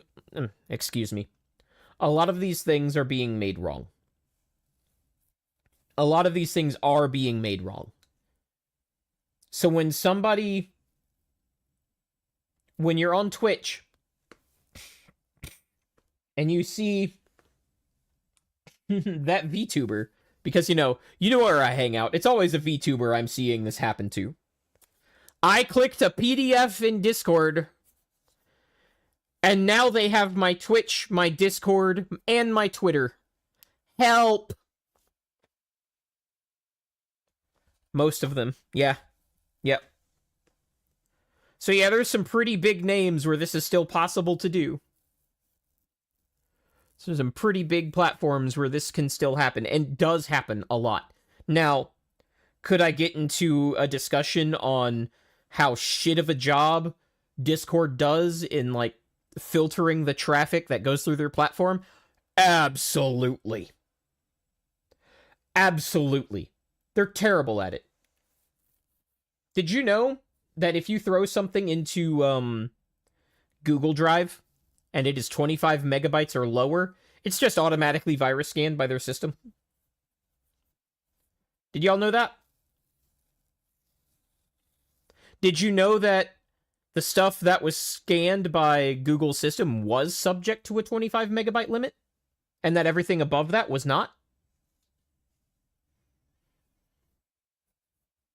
Because that's something I didn't know until recently. I thought it was everything. But it's not. It's only files that are 25 megs or lower. Which I think specifically targets things like PDFs. But, like, if you're a bad guy, just make your PDF 100 megs and you're good. Yeah, exactly, Saru. Saru and I were sharing the brain cell. Make all viruses over 25 megabytes to put them on Google Drive. Absolutely. Oh, they're putting an icon on that? I didn't know that. Dev said that he didn't know if it was 25 megabytes, but he's seen the too large to scan icon when downloading things. Yeah, that's what that is. That's what that is. So yeah, it's good that they're putting the icon on there telling a user that, hey, this file is too big and we were not able to scan it. But yeah, that's something Google does. And I've told this story a million times at this point, but I'm going to tell it again. When Nero sent me a PDF for a reason, when he sent me a PDF over Discord, I was like, hey, because remember what authentication does. The only thing that I know... Yeah, I erased it already. The only thing that I know when Nero's account sends me something is that Nero's account sent me something. I don't know that Nero sent me anything. It's not that I don't trust anything from Nero. It's that I just don't trust attachments from Discord accounts. So I told Nero, hey, that PDF, you're going to give it to me in Google Drive. You're going to give me a Google Drive link that I can I can verify that it's from Google. And I'm going to receive this file that way. Bulletproof? No.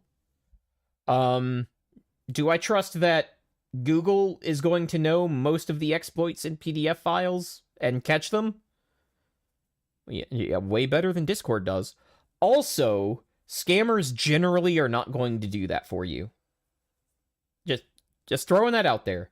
A scammer is generally not going to accommodate your request to instead send that file through Google's platform. They're going to resist that. So, there you go. But yeah, if you click the dumb... It's not that 2FA is bad. It's just... value key pair passwords are just bad to begin with. And we're kind of patching it over with 2FA. Okay? It doesn't make your account invincible. Also, there's still a lot of bad programming out there. And it's kind of like getting the golden ticket in Kerberos. I don't have to figure out an admin's password if I can just steal Kerberos's authentication tickets. Or their ticket granting tickets. I'm not explaining ticket granting tickets. That's another stream entirely. Okay? Maybe when I'm playing a game where that's relevant, like Hades, because Kerberos refers to Cerberus. We can go over what Kerberos is. But yeah. Basically, you should have multi-factor authentication. You should know its strengths. You should know its weaknesses. Now, on to password managers. I'm going to say something very controversial here. Keep in mind what my job is and what I'm trying to do.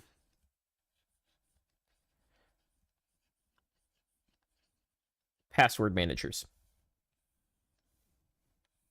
All right? My first biggest point.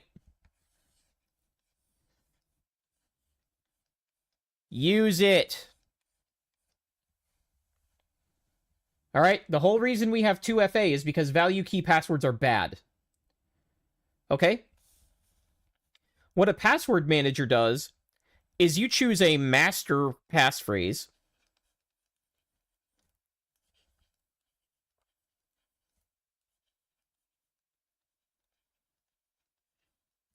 And then that master passphrase lets you access a database of actually good passwords.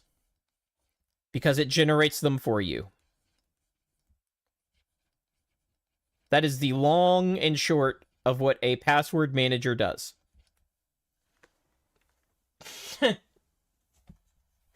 Omni wants me to go over granting tickets. It will happen, but it will be because I'm doing something that is like Cerberus related on that same day. Because holy fuck, man. I would like Kerberos to be replaced just entirely. Just know that I have that bias. I don't like Kerberos, and I want it to go away forever. That's my position on that. Okay? Now, if you're old, or you're getting to old, like me, you may resist this because you're used to having, like, 5 accounts tops. And you have memorized the password to all of them. And you're totally not using the same password for all 5, right? That's not a thing you're doing? Because that's super insecure. Yeah, Cerberus is a good... Cerberus is a good doggy. Kerberos. Yay! I love that we have, like, 2 names for him. But yeah, Kerberos is a good boy. He's the goodest of boys. There's a very famous one named Fluffy. Here's the problem. We don't live in this world anymore.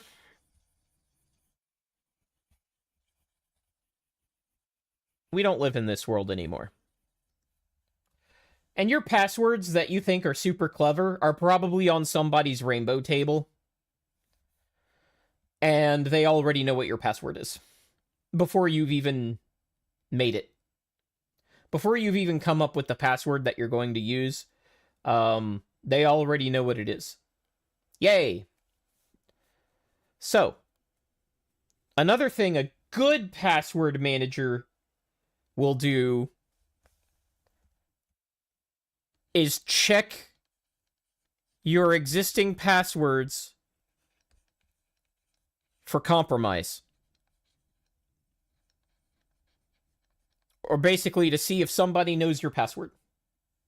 And me and Dev are on the same wavelength, because Dev just said Google and asshole. I almost called Apple asshole. Google and Apple password managers also tell you when one of the passwords you have stored has been reported in a compromise, so still beneficial in that use case. I'm going to shut up and let RM cook from now on. No, I like the validation, man. For some reason, just being elbow deep in certifications and having like one of the biggest certifications in my field, I still have massive imposter syndrome. I'm not sure if you can relate, but it's good to know that, you know, I'm on the same wavelength as other experts. That actually feels really good. But you got to check that shit for compromise, and a good password manager will do that. Kaviri says, I'm not calling you a good girl. No validation. Oh, please don't call me a good girl. I'm not one of those streamers. I'm not one of those streamers. I never turned Spotify back on. That's okay. We'll have game audio later. So, we have our master passphrase, and then the service generates good passwords for us for all of our other accounts, which is about 40 plus if you're doing things on the internet right now. I've got to have accounts for work. I'm up to like 11 of these. Because federated access is a joke and single sign-on has become 20 single sign-ons. And it's just... it's awful. And then there's +1 for that's not a good +1. +1 for every service you use, so that's all your social media. If you're unfortunate enough to have kids in the school system, they also have learning management systems, and those require a login for you and your child. Per child.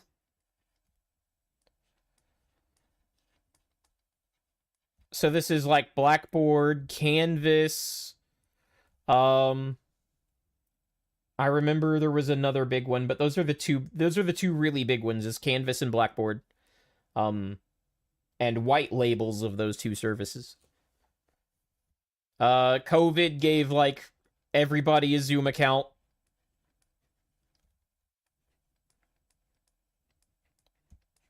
My Flickr requires a login. You know, that's just for storing photos. If you want to see anything fun on Reddit, you need a login. If you want to see anything fun on Twitter, you need a login. Basically to do, even if it's federated, basically to do anything on the internet these days, you need a login. And then like, or Microsoft Teams, or now you even need logins for IoT. You need logins for our IoT services. So like your fucking television wants a login now. Dev makes a good point. VPN for the hub. Said fuck it, call me up. Man, I wish call me on my phone was a thing. I know what you mean. I wish that was something I could make my colleagues do. Give me in-person meetings, actually. Just give me the fucking in-person meeting. Jesus Christ. But, like, now your refrigerator wants a fucking login. Your TV definitely does. Your Netflix does. Like, the average person is on... Actually, just let me just ask the AI. Because this is actually stuff they're good at keeping track of. How many services does the average person sign up for? And I'll change that to web. How many web services does the average person sign up for? That's subscriptions. Let's take web out. Because that's like 5. Between 4.5 and 12 paid subscriptions. See, this is the problem. Now I'm eating my own hat. This is the problem with the industry as a whole. They only really care about where the money is going. Let's change the question to how many usernames, because not only do I go over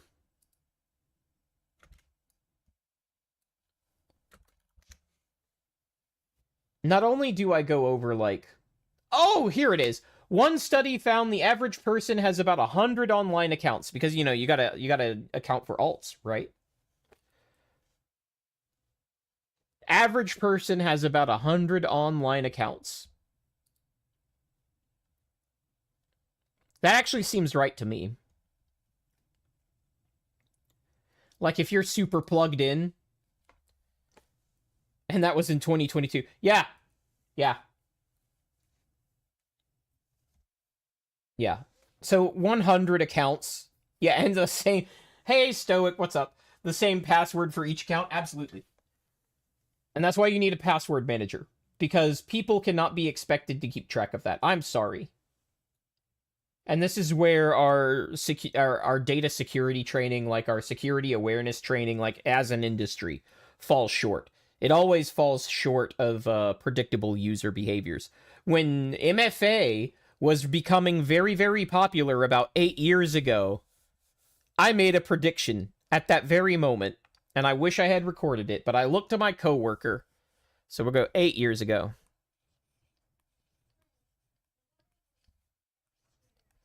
And we had just done our first MFA implementation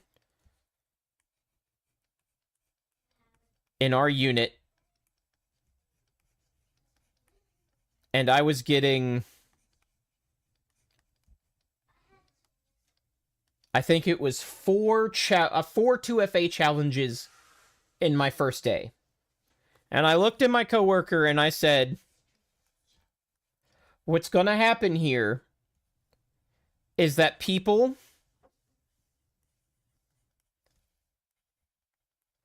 will be trained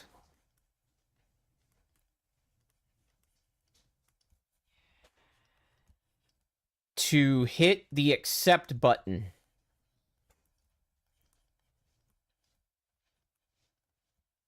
just to get through their day.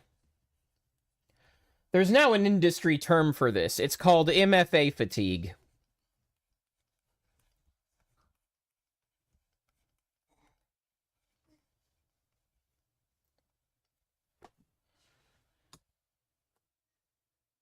Back with nom noms, you're such a good girl, RM. Thanks. But we have a term for this now. But yeah, 8 years ago, I was like, hey, if you're going to 2FA challenge literally everything I do, I can guarantee you everybody out there is going to start clicking through.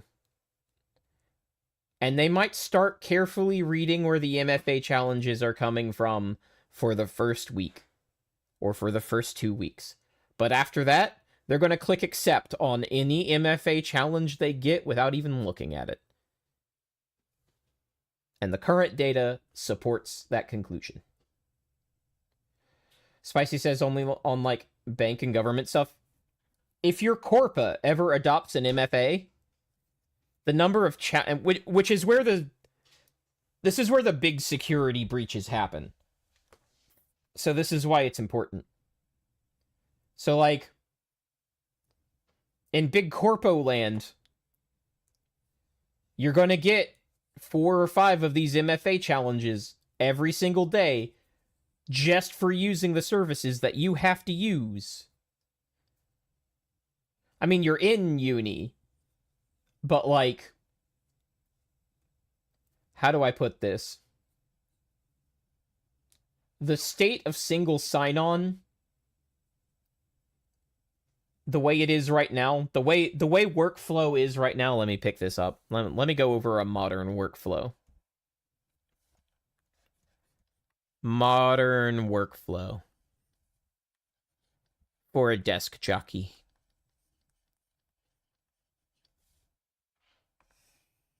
So the first thing you do is you log into your company portal, which is also responsible for your single sign-on experience.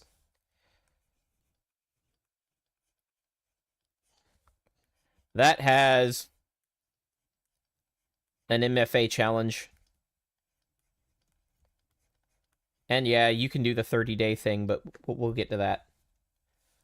And then you're going to use a service from the portal that requires a federated login.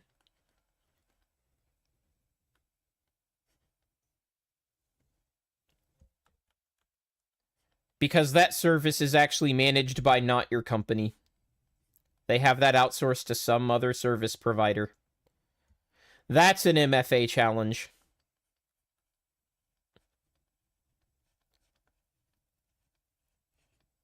And in many companies, you will have like 6 to 7 of these. So once you're in the company portal, that's your MFA challenge.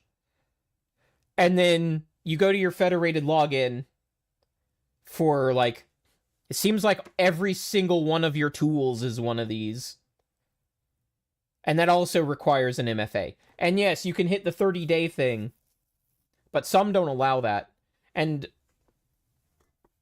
kind of what's the point of an MFA challenge if you're going to remember that you passed the challenge for 30 whole days? If that person's account is compromised within that 30-day window, they don't have to MFA again. Also, yes, it's stored on the device, but you might be using more than one device. And there's all sorts of situations where that MFA token can get revoked.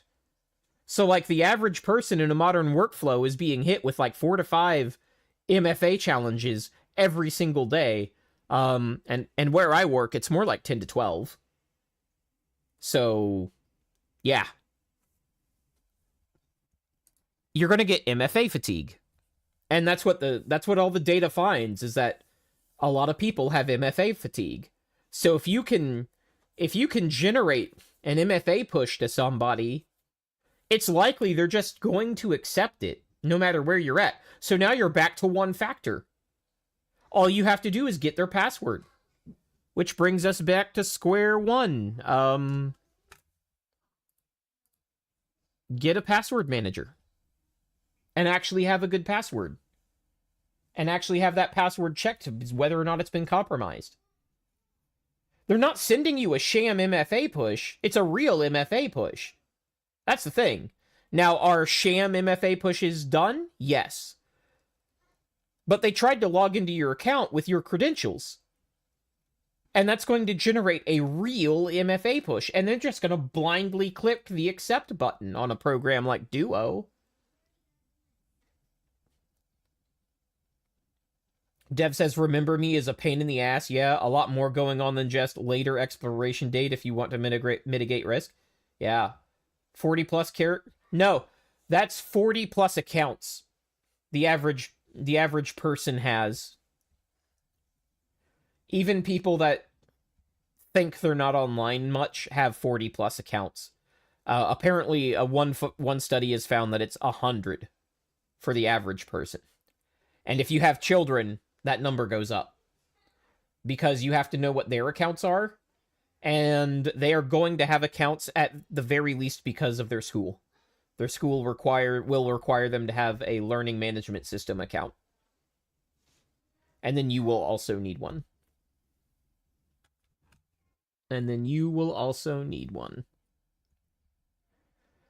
Okay. My ads are only 30 seconds today. We're gonna try that out, see how that shoe fits. But I do need a break. Because I've done my cybersec for the day, and I think it is time to get into some Valheim. I'm probably going to wrap up the security section with a bit more content, but after that we're going to be gaming, bros. All right, so let me pop up my BRB screen, get some tune skis turned on, and we'll see you in about 5 minutes. Where's my studio? I put it over here. Where did OBS go? OBS has like decided to hide itself. There we go. All right, Spotify just needs to be updated. Hold on. Come on. There we go. All right. Be right back, guys.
Rain time.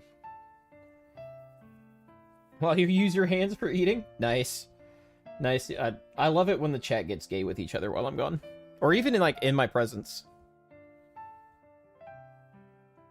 Let's just unplug that. We don't need that anymore. I had to get a hot drink. My throat was feeling it, guys. Like, my voice normally has very nasal qualities, but if you notice that it's worse than normal, I'm not muted. If you notice it's worse than normal, like if I'm extra nasally, it's because my voice is just crying at me.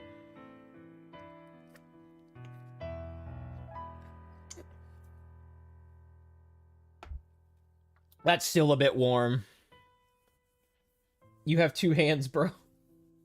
True. True. Oh, man. I got my Christmas tree up yesterday.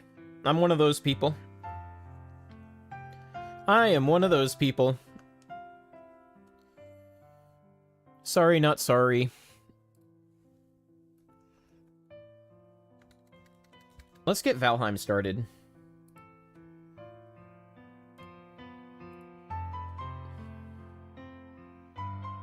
Yo!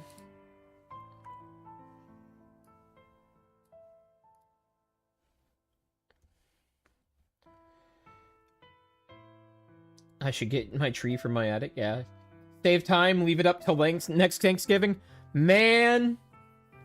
When I had a real tree, I would leave that shit up until that tree was dead. And that was usually like... When trees were good, and they weren't dead when you bought them, that could be like April.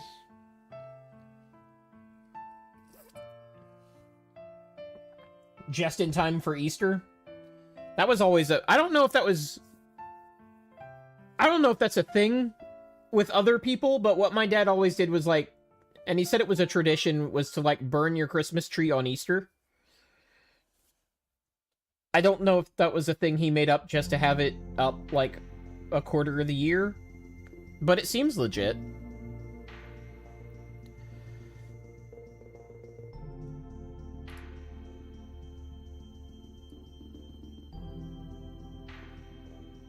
Seems legit. He definitely made that up.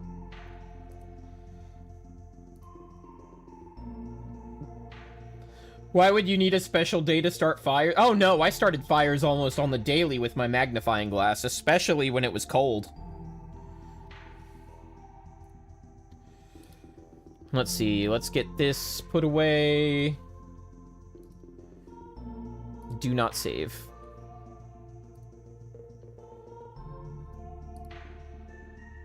Okay. Oh, hey, that works. Are we getting sound from that?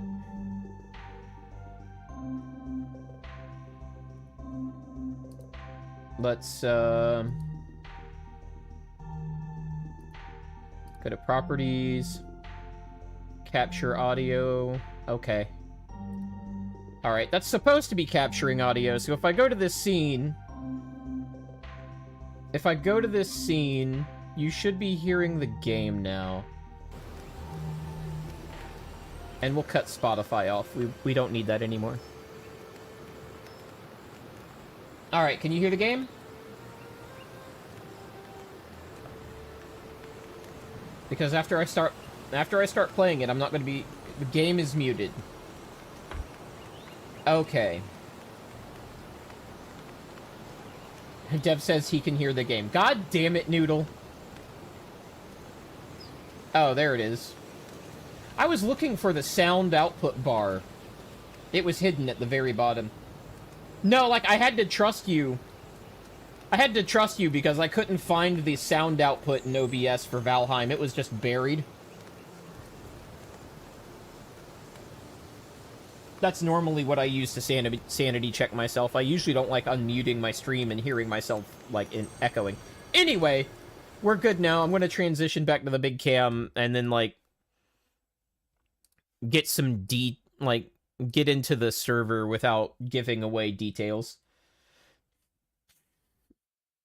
I love studio mode, Nero. You should use it. He's not here, is he? He's gone to bed.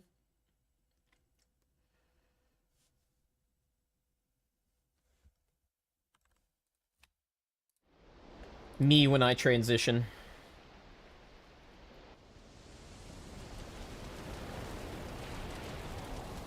Waifu does not get here until 10. Oh, now that I'm in the game, I should change my category. How do I change category, chat? How woke of me. Where's my category? There it is.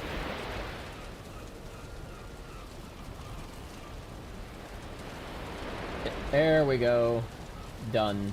I changed my category. Hooray!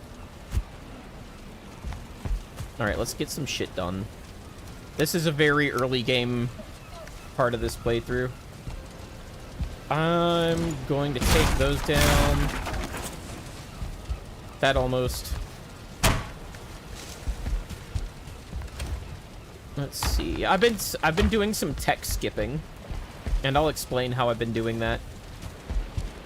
Alright, I'm already rested, so I can just go out there. So I'm currently going through this world with Nero. And I made some changes to make the game, like, less frustrating for him because he doesn't really enjoy crafting survival that much. So there are some settings I did about, like, XP on death loss and other stuff I don't care about. One of the ones was, actually, I forget now. But what I did do... Oh, the game is loud? Okay. I will just turn the game down, then. How's, minus 5 dB?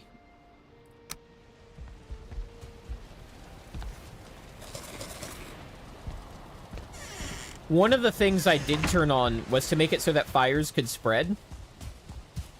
And I thought that would make the game harder. But it has actually enabled some early game tech skipping that I'm not... So I accidentally made it even easier.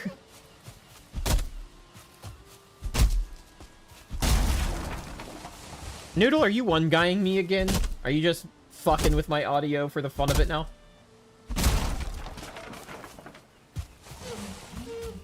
So, like, if I go to my bow and I go to fire arrows, which are, like, the most OP things on the planet, on any good day, it can set the grass on fire if it has, like... Oh, hold on. I gotta kill that first. Oh, well, there it goes. So it's setting the grass on fire, which is, like,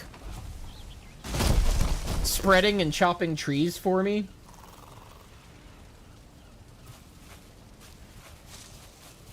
Sounds better? Okay.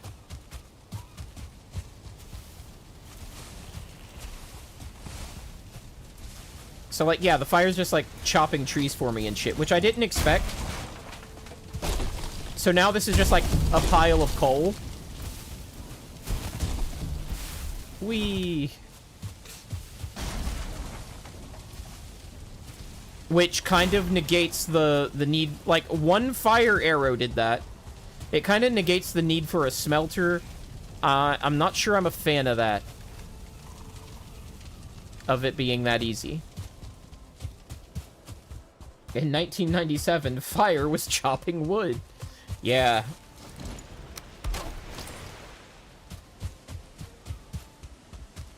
So I'm not sure how I feel about that. Because I don't even need fire arrows to do that. I can just, like, put a fire on the ground, like a regular normal-ass fire, and then chop down stuff I'm not supposed to chop down. Like, this birch tree. My current axe can't hurt the birch tree at all, but let's see if I can get some stone. Or just use some of those fire arrows. If I can get this grass caught on fire. It's dealing damage.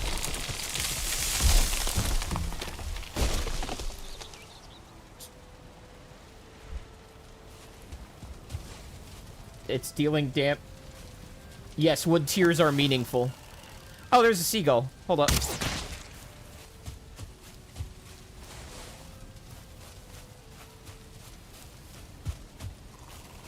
Let's see. But yeah, that's a meaningful tech skip. Like, I have to get to bronze normally to chop these down.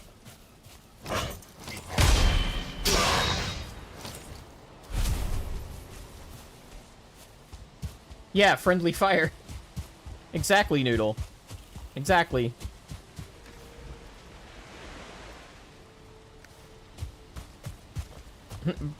Bro's not even bronze. Nope, not in this playthrough.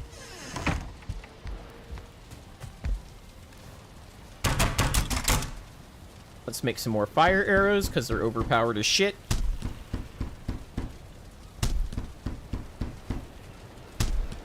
"69 fire arrows. Nice. Don't team kill, bro. Alright, so if I go north, there's some black forest, and that'll complete the tech skip. Nice.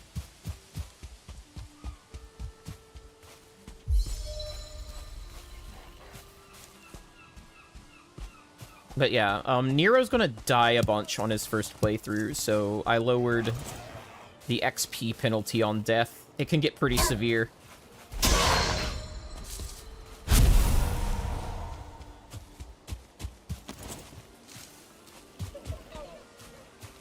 What else is new? Fair. I'm implying that if he weren't new, he wouldn't be dying. I guess that's sort of, Oops. I just all I did was make him angry, which is fine by me. It means he's gonna come fight me now, instead of me having to chase him. Where did bro go? Boy, I'm just... Yeah. Fine. Jeez. Where's other bro? Where's the third guy? He just fucked off. He's like the smartest pig out of the three of them. How many times did Nero die to the first boss in East? That is a great question. It was not a small number. He died a few times to the mini-boss. On normal.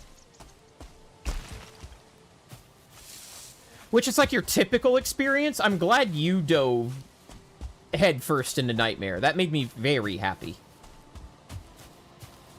Because what you are experiencing is a nightmare. Like, it is... Like, I don't have to tell you. How easy is normal compared to Nightmare? Imagine in Nightmare you were taking a quarter of the damage and dealing twice as much.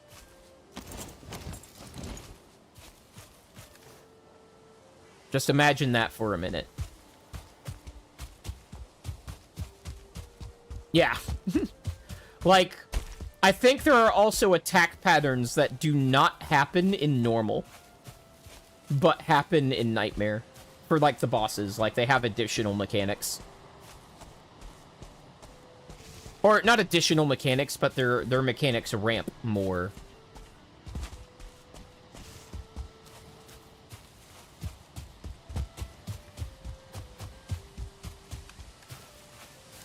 Yeah, I actually got to put all this shit up before I go out. Because, getting core wood is not a tech skip. It was getting the fine wood that was a tech skip.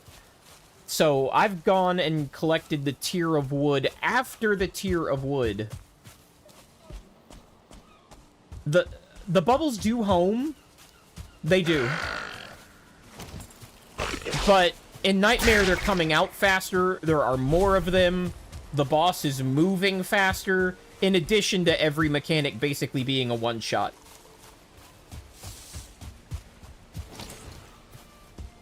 Like, the boss just acts more quickly. And because they have more health, they stay enraged longer. Because the bosses in Nightmare have more HP. I think it's like maybe double, maybe more than double. So when you get them to like... When you get them enraged, they stay that way much, much longer. Yeah, that is way, way more coal than I should have. Way more. We'll just put the wood seeds in the wood chest. That'll be fine. Put the blueberries there. Dandelion is technically food. I'll have to start another shelf of chests pretty soon here, huh? Oh, well. That can be a tool slot for later. Yeah, I think Nightmare is kind of where I want the game. But I'm just telling you how much easier normal is.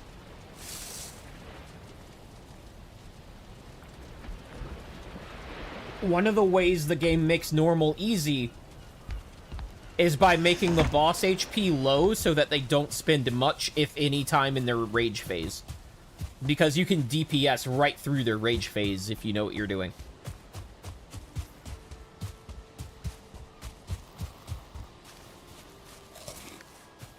But I can also see normal being, like... Normal would be way too easy. Make sure to tell Nero that. Yeah, less time to make mistakes. Not to mention you're taking more damage in Nightmare. Like, a lot more. But basically all that means is, like, in normal, if you don't use the upgrade your equipment mechanic, you can get by. In Nightmare, that's less of a thing. In Nightmare, you're grinding for Reval Ore until your current tier of whatever is just upgraded to the maximum it's allowed to be. That's really... You will? He's a chump? Yeah. Yeah, give it to him. Tell him how superior you are at gaming.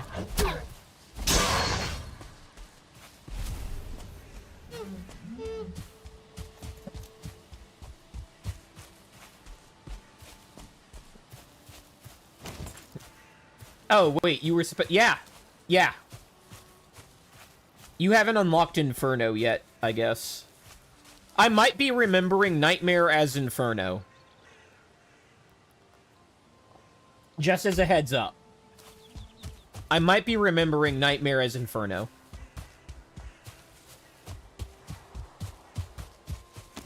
But you have to unlock Inferno.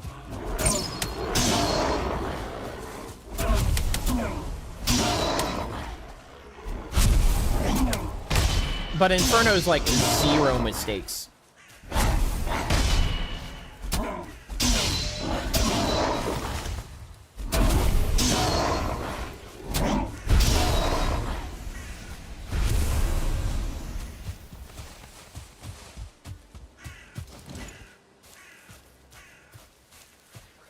I mean, it's a lot easier to go back and, like, upgrade your shit after you have the teleportation wing. Which I might have just spoiled for you. But you unlock fast travel. It's something that's happened on Nero's stream, but I forgot that you didn't see the East playthroughs. Which, he hasn't played East in a minute. Like, something else has been in East's slot every week for, like, 2 weeks straight now.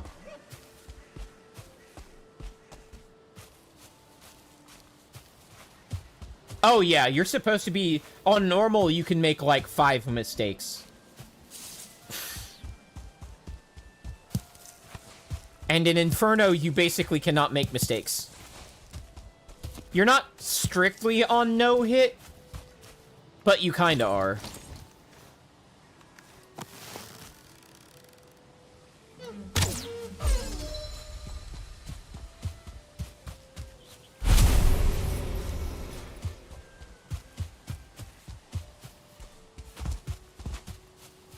I'm gonna get that core wood now.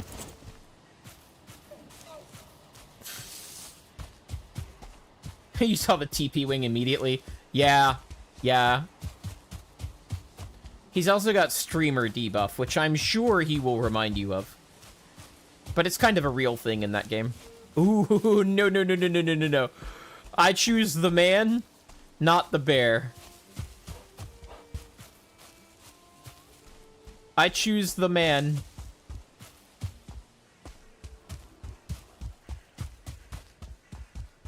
Ooh, carrots.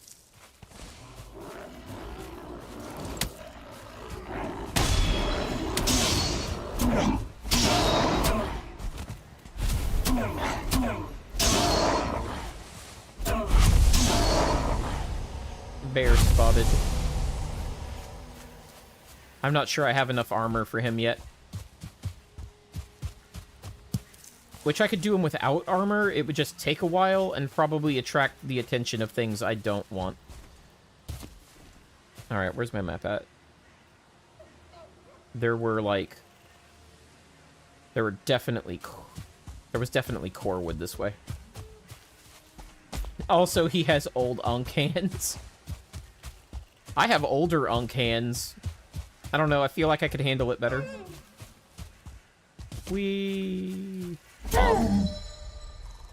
Oh, that's what I wanted. Right there.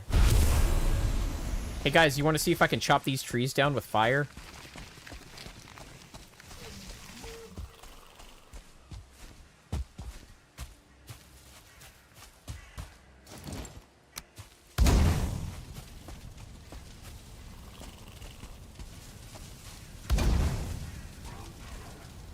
No?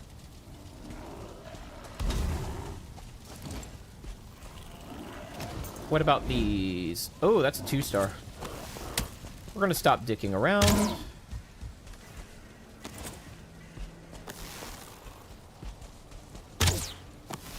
And then, of course, I miss.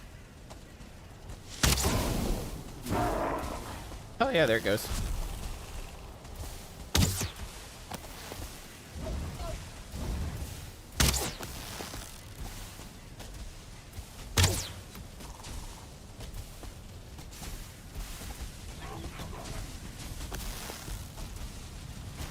Only you can prevent forest fires. I am both a chump and have Unk hands? Damn, man.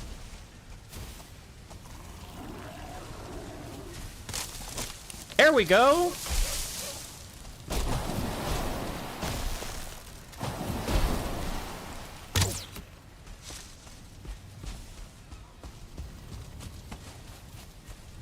Ooh, I got a pine cone.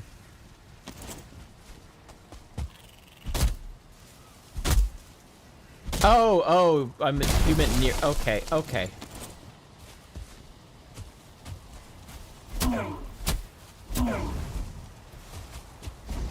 Something is happening back there. I think I started a legit forest fire.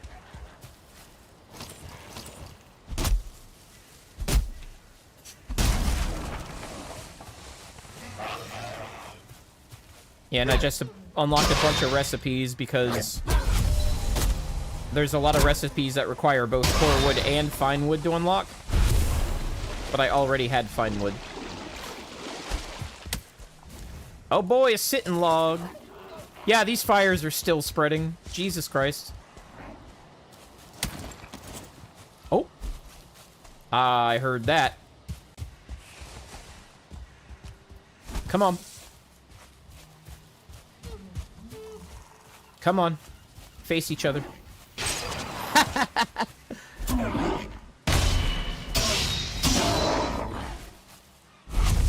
that is still fucking burning. There it goes. Not my problem. Not my problem. Ooh, more feathers. It's like a kilogram of steel. That should be enough. Now I can tech skip this tier of bow.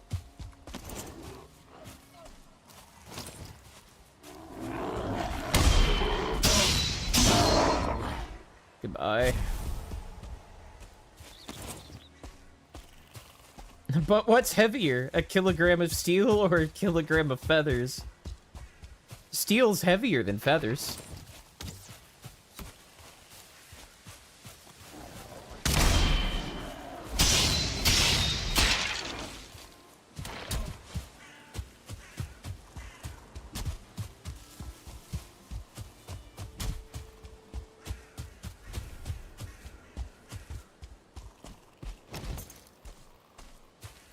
Alright, this is definitely cooled down enough to just gulp. Grip and sip.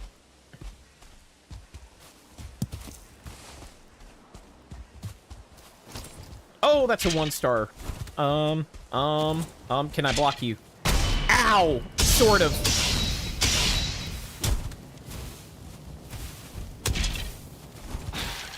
Let fire solve my problems. Now, that's not because of the, What the fuck is a kilogram? Oh, God. Do you guys watch Technology Connections?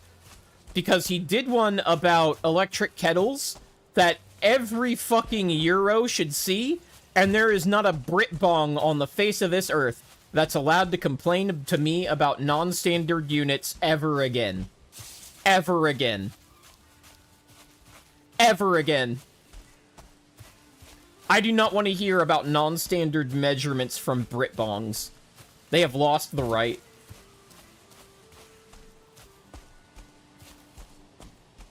Did you guys know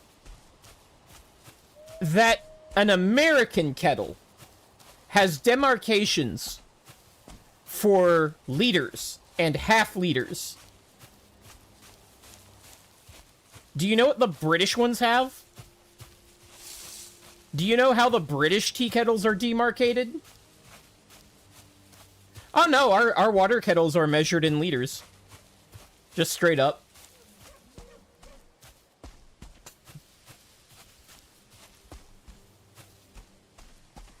They're measured in British breakfast cups.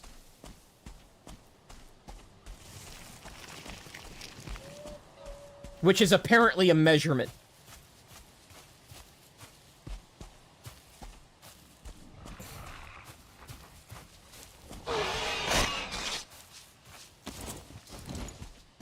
Yeah, you should watch his kettle video. You should watch it.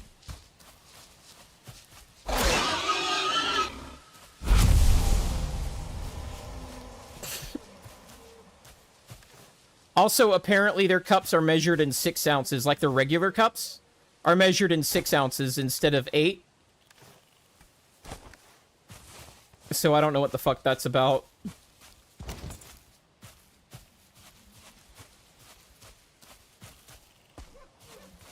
Yeah, but I thought, like, stone was, like, a dead measurement that they just don't use anymore. Like, this is a measurement that they still use. British breakfast cups.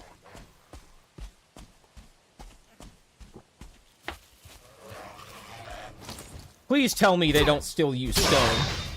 Oh my fucking god. I never want to hear from those trolls about measurements ever again. That's just trolling at that point.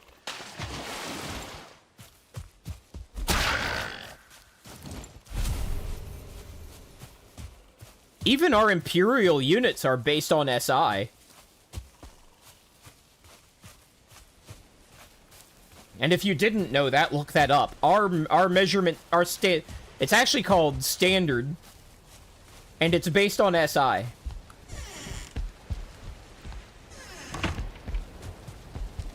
So, suck it.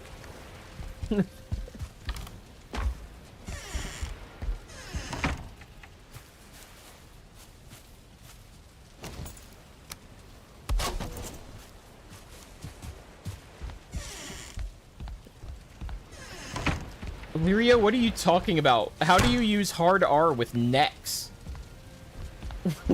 Oh, they're in The Witcher. Are you fucking serious? I know you're serious, but like, what?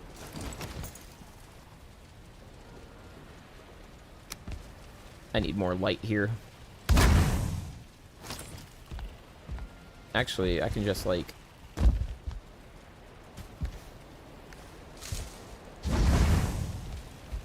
go to bed.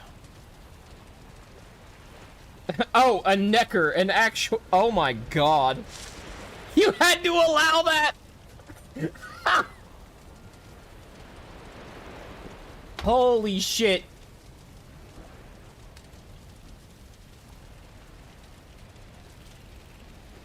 Holy shit. Oh god. Waifu's pinged me again. Oh, she's jealous. She's jealous that I'm getting to play Valheim on stream and that she's not in it.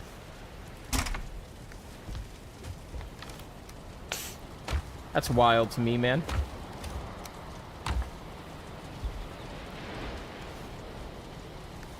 Alright, so if I go here... Oh yeah, I gotta pick up the fine wood. Derp. That would help. And then just pick up some of these. There, I've tech skipped the bow, and I can upgrade it once. Cool. So now I can just... Oh no, now I need a junk. Now I need junk chest.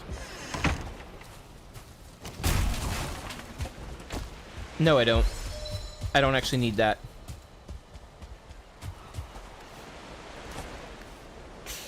Throw it in the ocean like a car battery. Lol.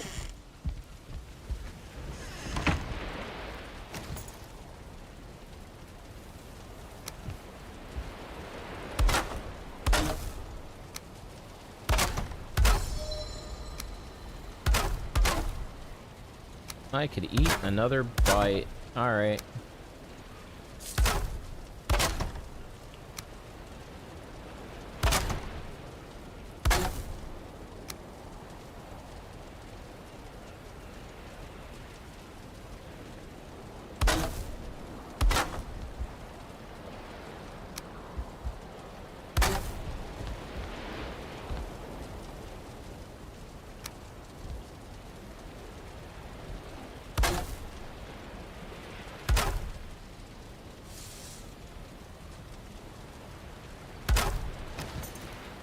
Apparently, I still have enough core wood left for a sit-and log. So that's what we're going to do. Okay, that's the right direction. It doesn't need to be, but I want it to be. So now we have a comfort of 6. What? What do you mean, fatty?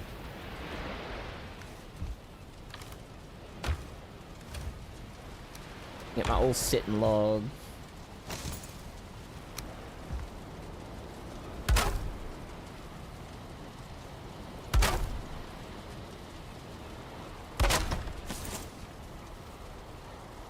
Trophies, junk,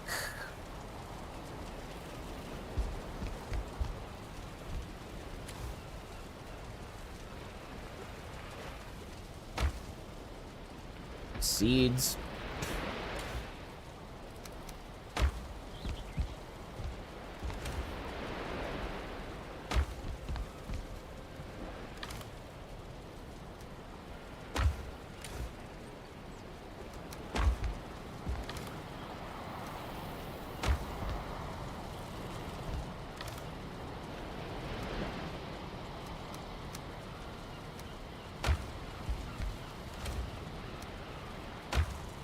there we go.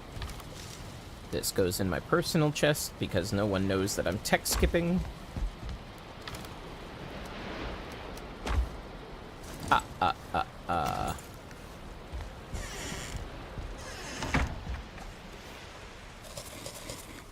Oh yeah! I also made it so that raids are based on the individual in the area and not the world progress. So that if I do kill a boss before Nero gets to that boss, he isn't suddenly being raided by things he can't handle. Oh yeah, the crap from nearby inventories thing is like, holy shit. That's annoying that it doesn't have that. Absolutely. But you could fix it with mods. Fuck you. That's a standard feature. I want to fix it with mods. Make your game not so bad.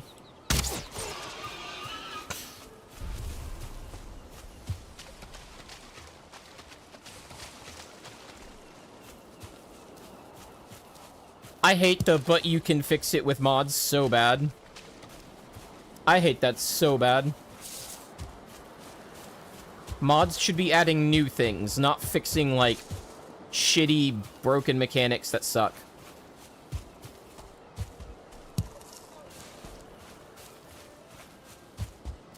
What am I going to do with my newfound power?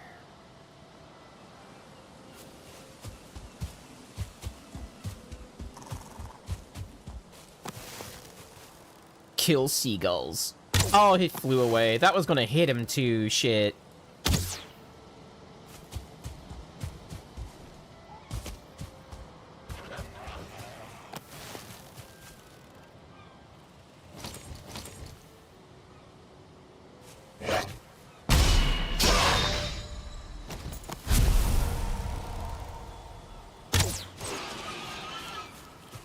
Kill the Ender Dragon. Oh, he's mad.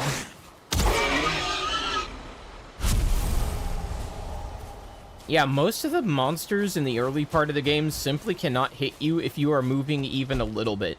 Which is funny to me, because Waifu is still terrified of trolls.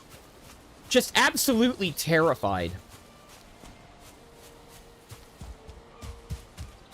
Like, she does not like them even a little bit. Oh my god, the camera is not focusing on me very well. Nope, that is actually just my bitrate. The camera's tracking fine.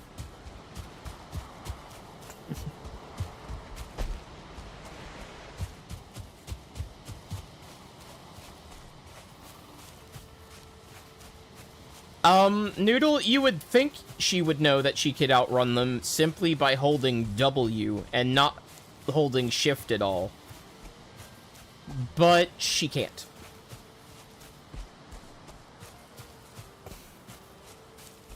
Sometimes I've been moving in the game just like this, right? Oh, not running, just holding W. Just holding W like this. And then I hear in about 5 minutes, "Stop leaving me behind! You're so far ahead! Stop running!"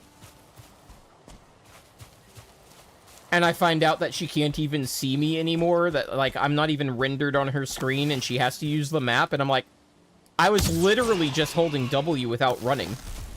How'd you fall that far behind? And she'll be like, you're just so fast! I'm like, what do you... Waifu. You know, Lirio has a much better way of putting things than I do. But you're right, Waifu is a treasure. She is.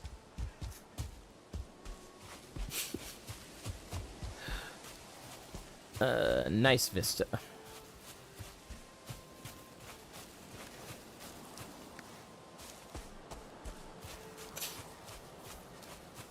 I'll also be like, she'll be in a bad combat situation, and I'll just be like sitting in a safe spot that she could easily get to, narrating to her like how she could survive the encounter. And she just panics anyway and just dies.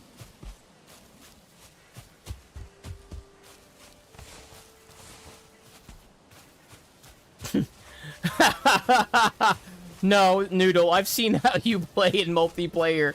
You and Waifu are not going to get along. Noodle demands basic human competence from his teammates. That's the truth.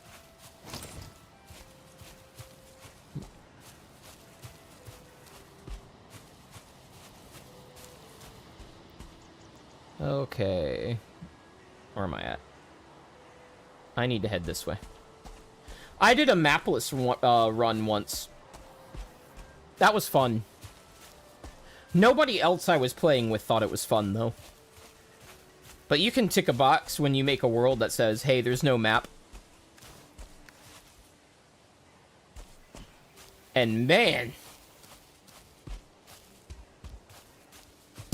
they should just call it the autism run, because that's actually what it is. Because to not get lost, you have to put, like, signs everywhere, and make roads, and put lighthouses or other signs of highly visible civilization on shore, and then make, like...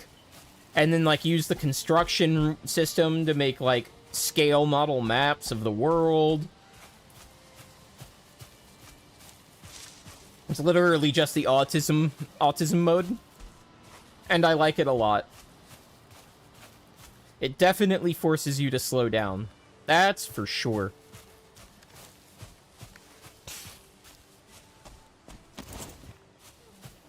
P&P, yeah. Yep.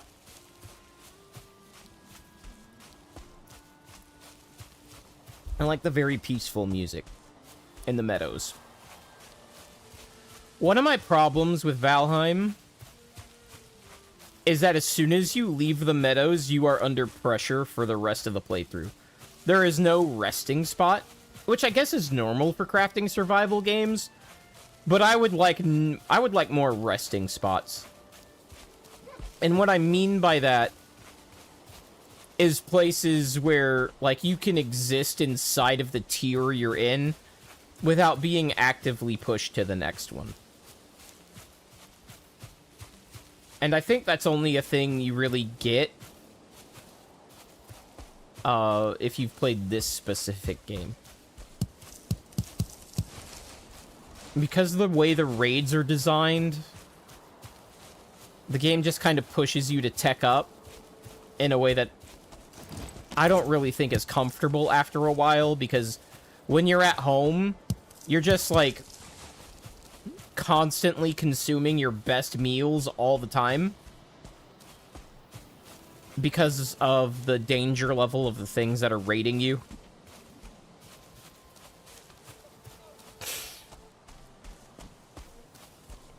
So you can't really just sit and chill out. Like, even if you go back to, like, the meadows to go fishing or something, you are actively wasting high-level resources being ready for, like, whatever raid might happen.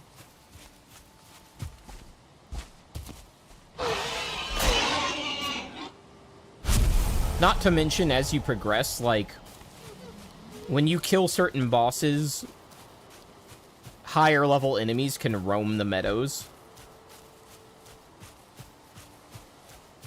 So even though the meadows are, like, really chill now, they can become very not chill.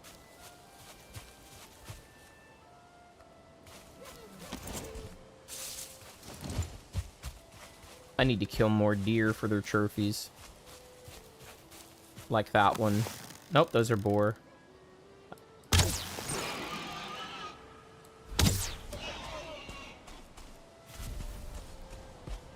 There's the deer. Nope. Damn it. There we go.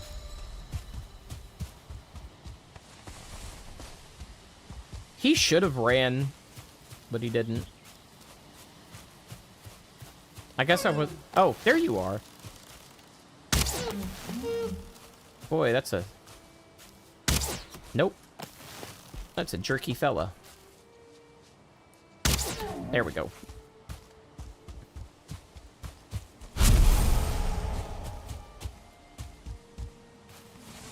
I think the deer actually have active aim resistance on.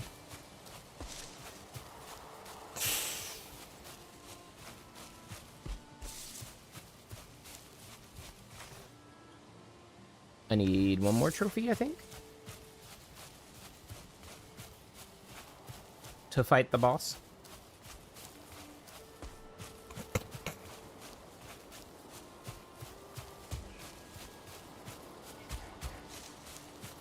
Like in the early part of the game, I don't have to be on.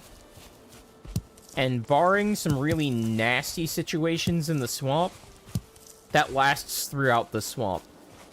Once you hit plains, you kind of have to be on the whole time.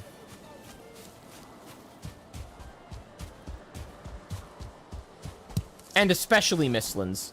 Mistlands, like you could argue plains. You could argue plains. But the Mistlands, you have to be on all the time. Because it's easy to get jumped in the Mistlands. By some bullshit.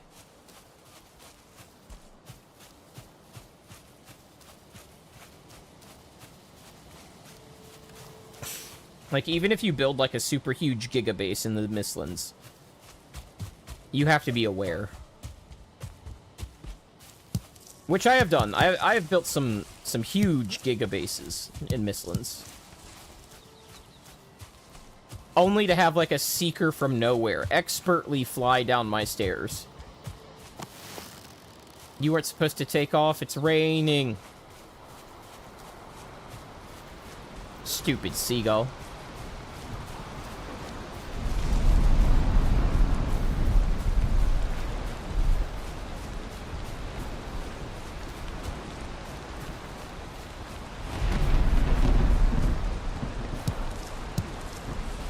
What is it, Noodle?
Of course, I don't feel rested.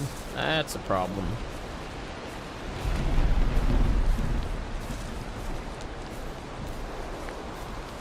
I'll be fine.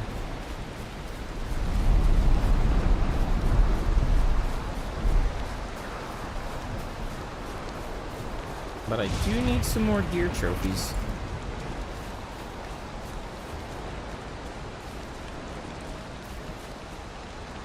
I guess they all decided to fuck off. Oh well, more berries.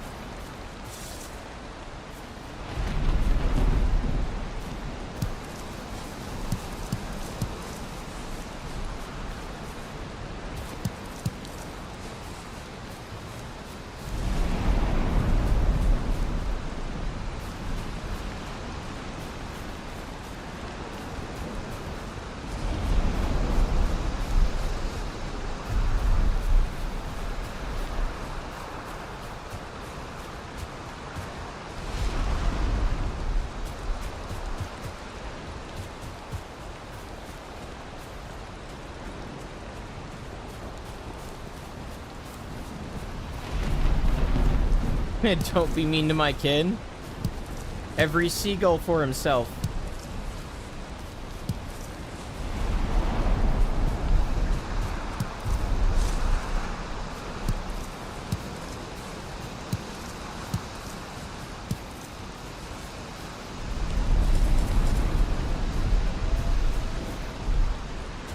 Seagulls that play fair do not get the bag of Cheetos.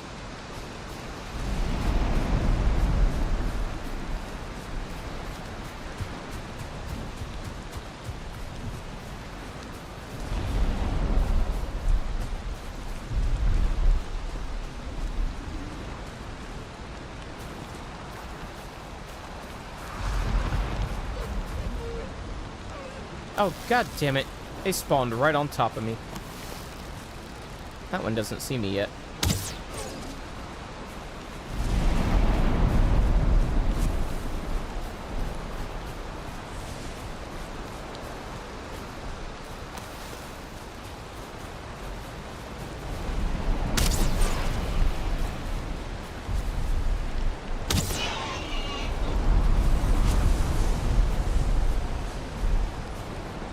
Just gonna wait for that deer to calm down and come back.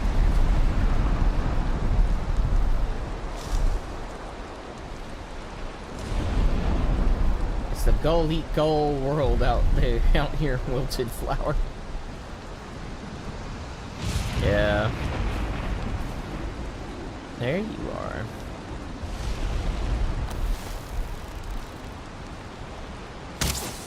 Motherfucker. That was a gimme. Come on. Come on. Come on. Come on. Ah. He'll be back. Good night, Lirio. Sometimes, Noodle, but there are tech skips. There are absolutely tech skips. No, I'm not. I am not playing on controller. I just whiffed that horribly.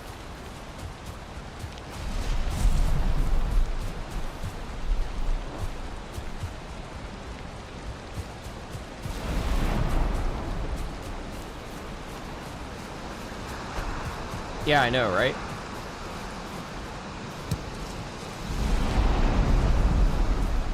I was trying to see if there was aim resistance. I know why you're saying that. But I intentionally leaded him to see if he would turn the other way immediately. Like I'm testing for that. Oh, it's about to be nighttime too? Ooh, oh, it'll be cold and wet.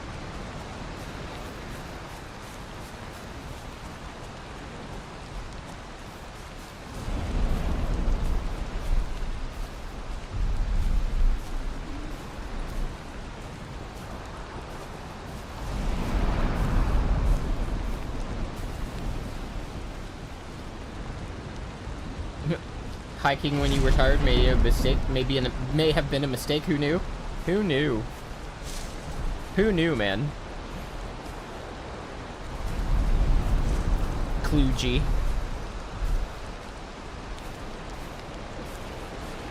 I would rather be hot and wet. Noodle. I would rather be hot and wet.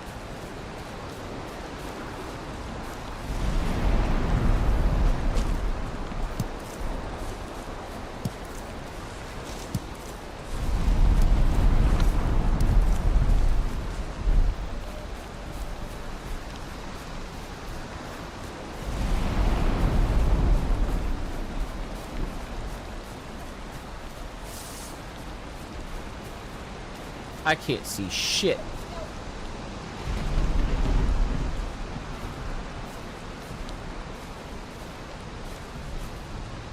What I can see is that deer.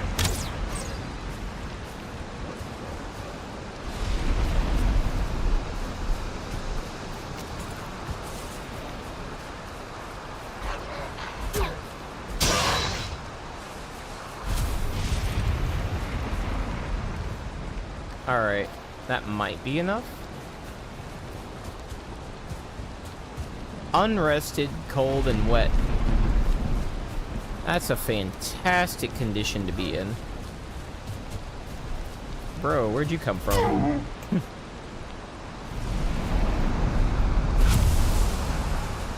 Bro just got sacrificed on purpose.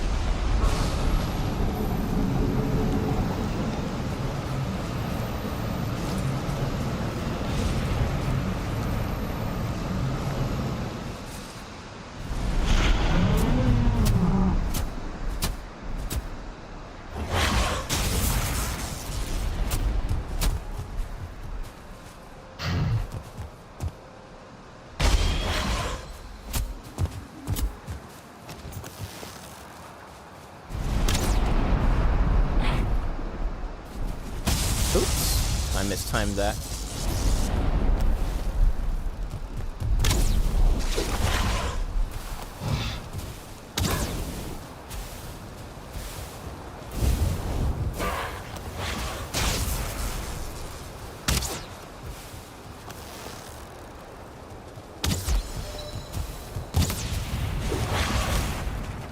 Yeah, start fires. That's nutty. That dude was taking 22 dots.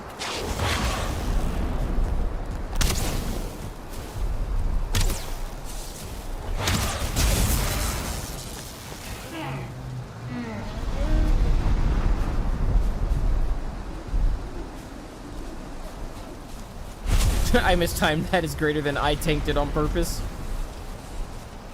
Yeah. Yeah. I'll steal it. No one will ever know.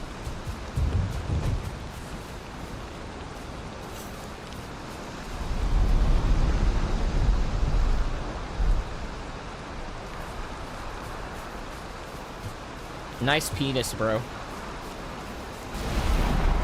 Hey, word around the office is you have a fat cock.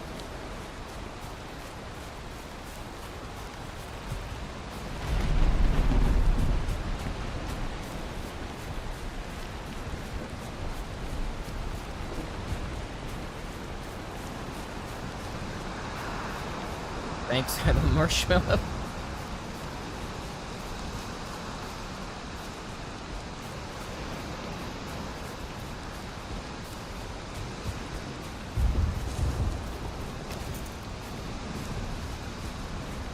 It's a parody, have you seen the parody sexual harassment training video, Noodle?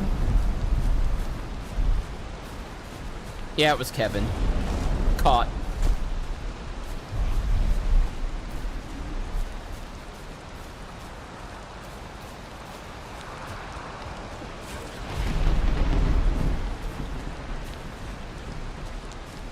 Oh, it's pretty great. You should see it. You should see it.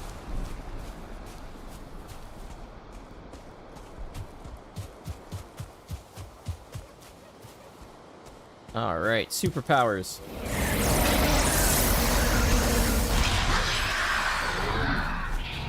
Gimme.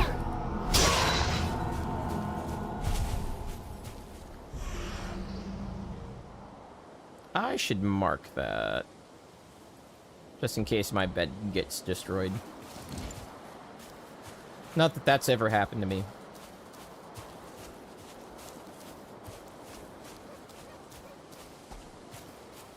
Well, you heard him, gang. Type shit.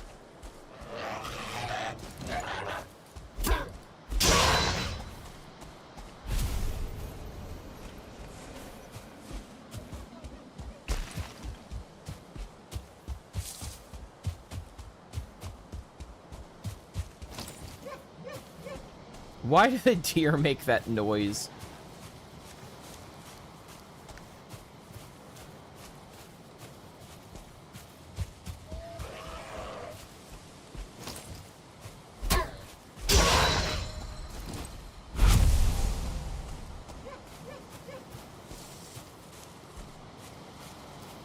Did it take... Okay, there it is. It scrolled away, and I felt like the system had, like, deleted your shit for some reason.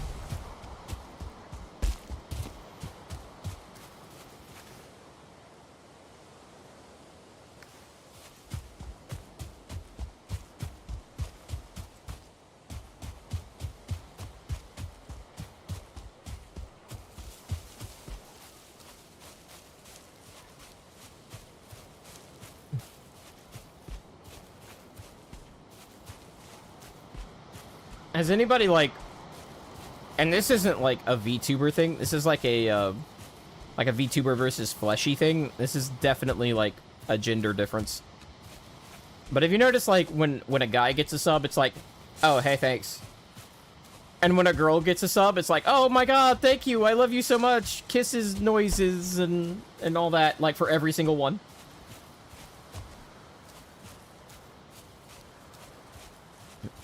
I wonder why one runs into more parasocial stuff than the other. It's a mystery.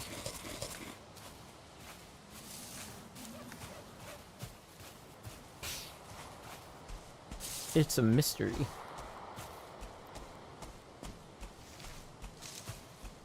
Imagine if a guy did that. You're right. A guy will end up like DSP before he does that. He will just be one of those streamers that like demands and begs rather than does like the, oh my god, thank you, you're so sweet, kissy, ooh-woo.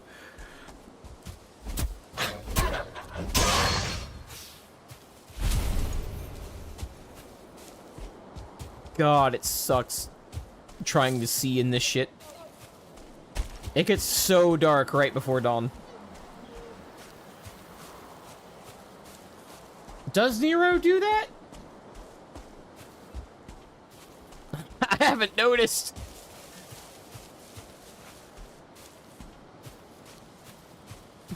God, you two both did that at... Oh my god. It is a... Whose turn with the brain cell?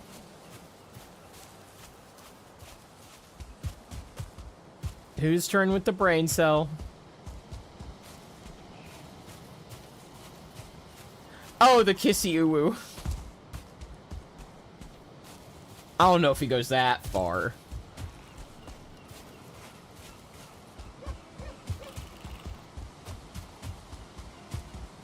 There's the house. So guys, should I stream this right up until waifu gets home? Or should I actually stop when I feel like stopping? Because I feel like the meaner thing to do would be to wait until she gets home.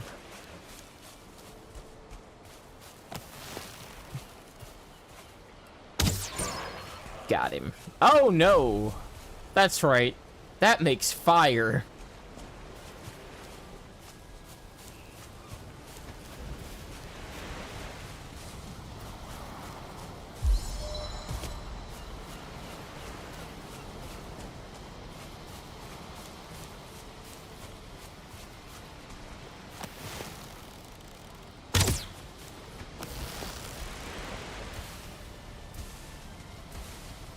This is so dumb.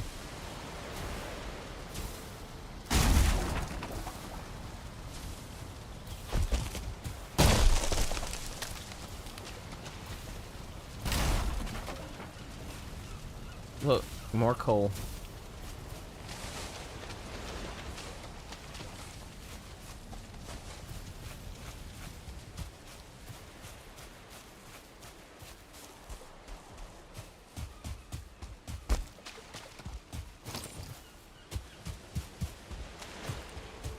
I wish trees, like, saw them. Yeah, bro is playing with his wood on stream. Absolutely. I need a second food chest already. Fuck it.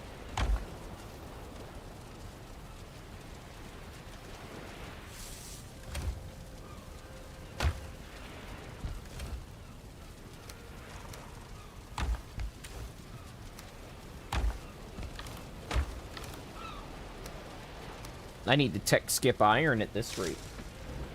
One in chat if you're also playing with your wood a little. Two it a lot. Yeah?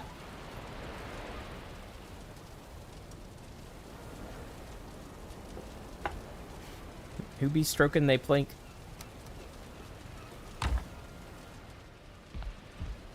I'm glad I know that Nero is too busy to watch a VOD.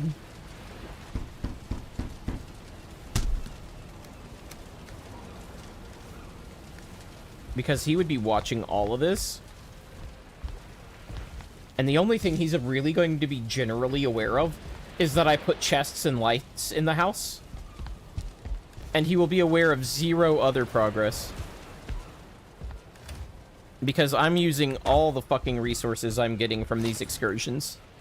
So that I don't tech tree him.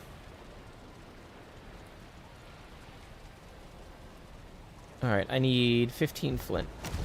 Rocks! I'm carrying too much. I should unload my burdens. Leather tunic.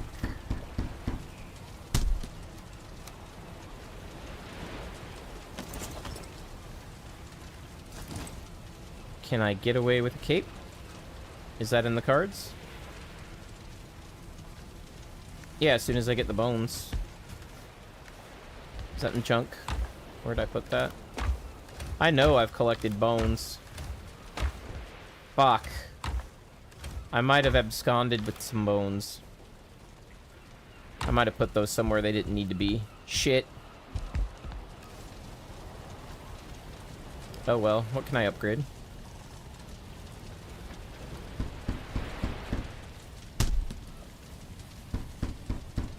Hide the evidence with upgrades.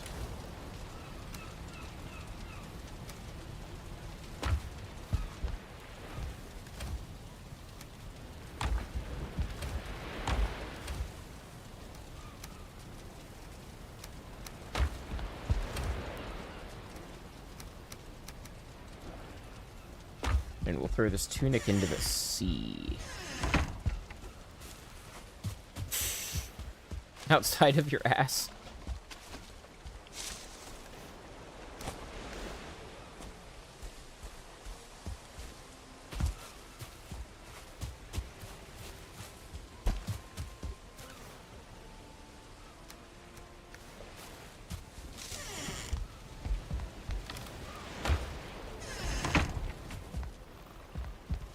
Oh, that's right.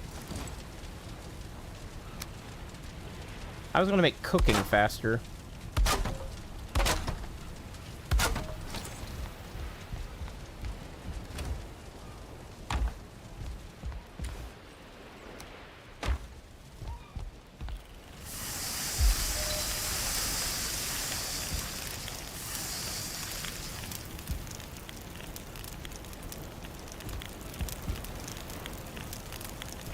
And then we're gonna put those back, because we don't want to cook too many of those.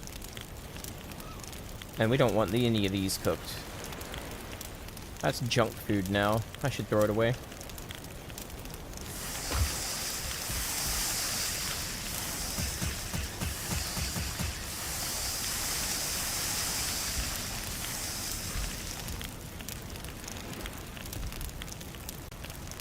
Nah. I don't know how that got there. Oh well. I'll just let those burn into charcoal. That's about all they're good for.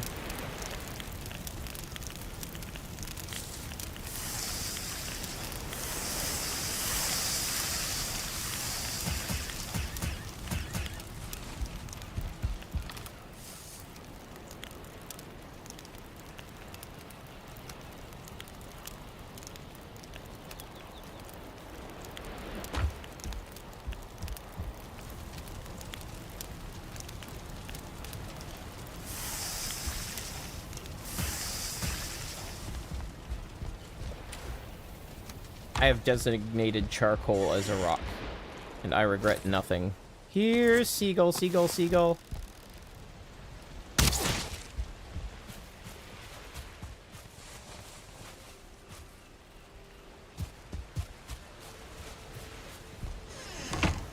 I don't need studio mode at this moment.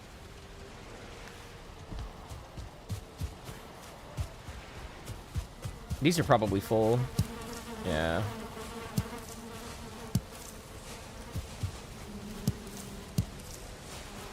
The bees.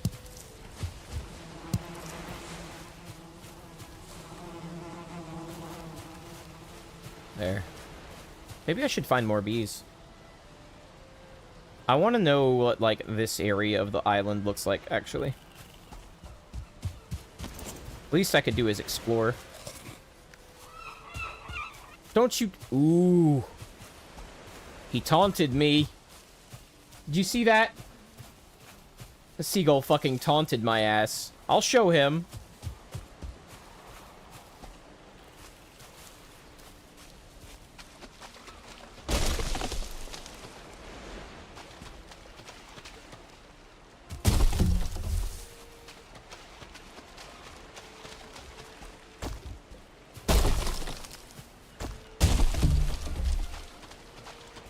If you smash these against a rock enough, I think they break.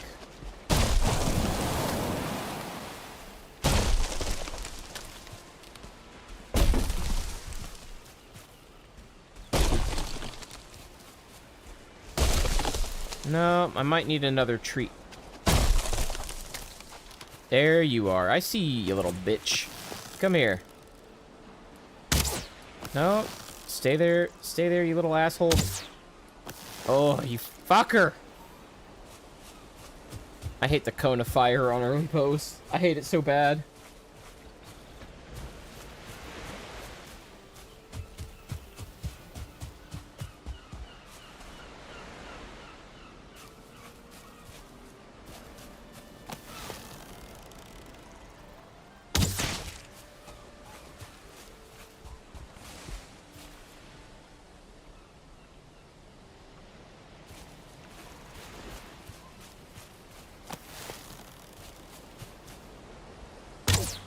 No.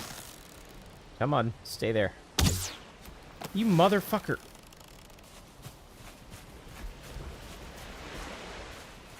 Skill gaps. Just watch that fucker pop in. That shoots way straighter than it has any right to.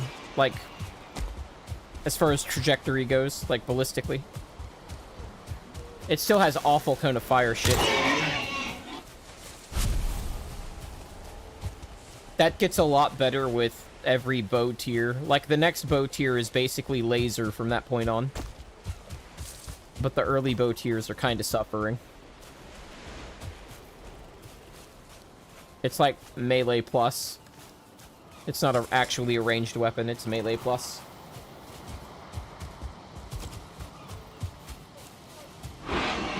Oh, hey, bud. Yep.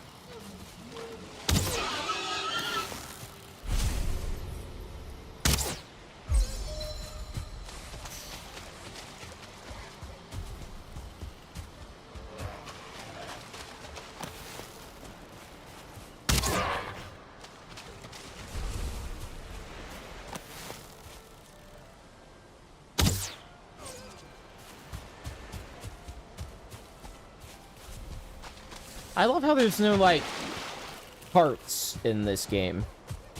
You either hit them for full damage, or you do not hit them at all. I have killed deer with some wild shots that would have done nothing.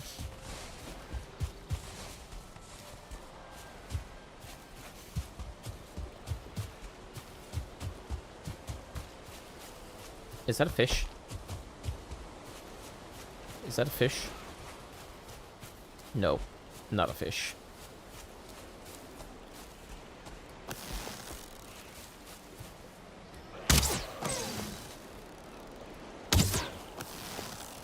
Are you a fish?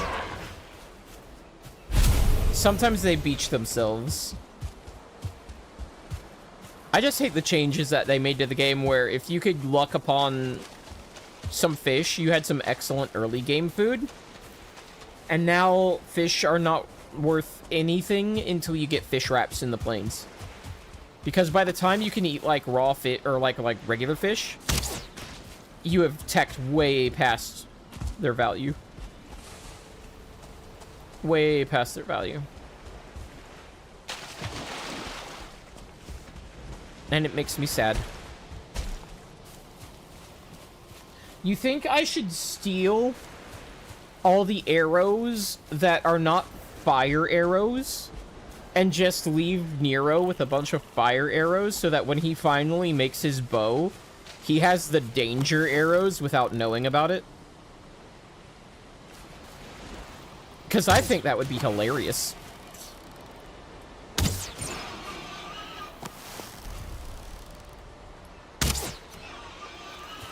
Muffy. He's going to burn down the house. You're not wrong. That makes me want to do it more.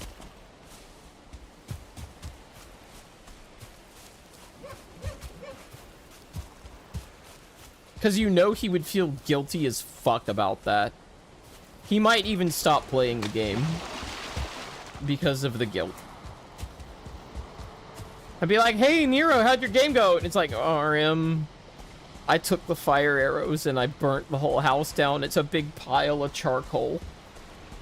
I don't think this game is for me.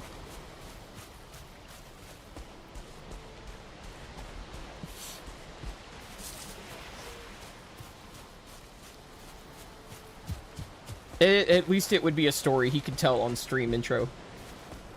Yeah, he would be looking like the saddest puppy ever.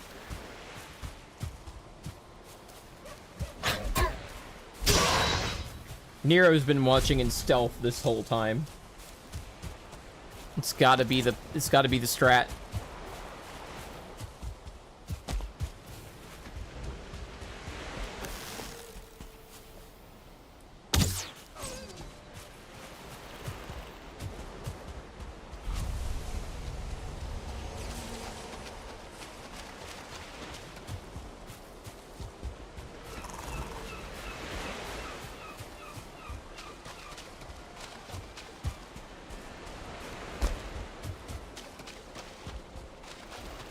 Oh, I hate archipelagos like this. They make navigation later, like, fucking awful. Well, fine if you're just gonna land in front of me. Dumbass seagull. Like, I'm gonna have to sail through this later. That's gonna suck. Oh, beehive. Beehive. What happens when I hit bees with fire on these settings? Am I gonna torch these bees? Oh, it is on fire. That building is on fire. Let's see how this plays out.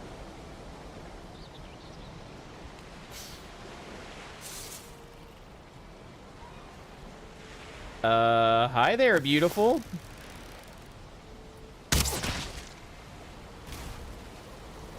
Oh, that house is on fire, fire. That house is on fire, fire. I like that. That's ridiculous.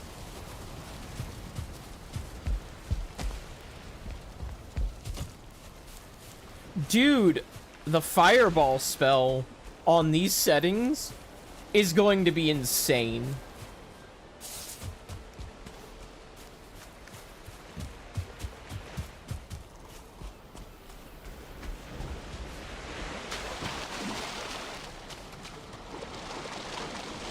It will actually be crazy.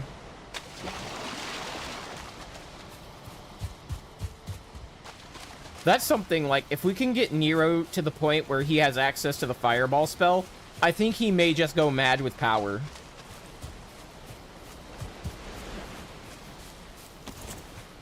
That will be what saves this game for him.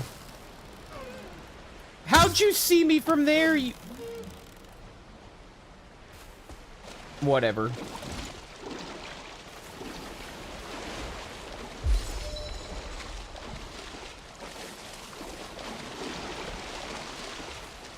And then get one-tapped by a mob. No, he's gonna get killed by his fire. Like, he's gonna set the meadows on fire, like, all around him. And then he's gonna burn to death.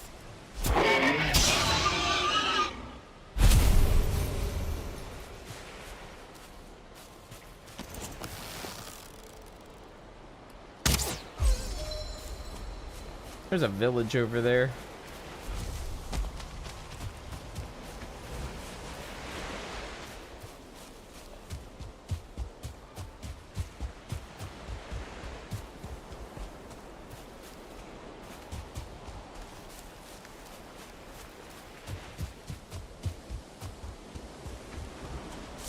I don't think I have the stamina for that crossing.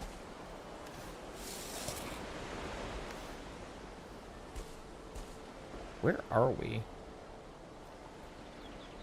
Yeah, this is definitely a continent separation. Let's go back here and go up north.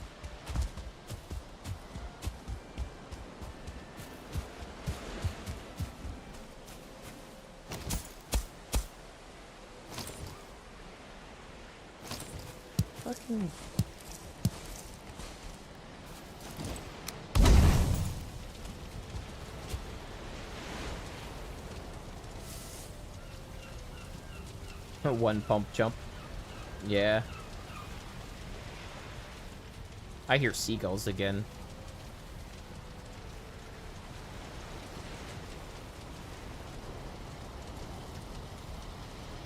I hear seagulls again.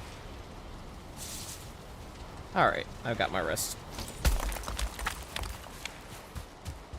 Everyone knows taking the rocks from around the fire instantly also puts it out.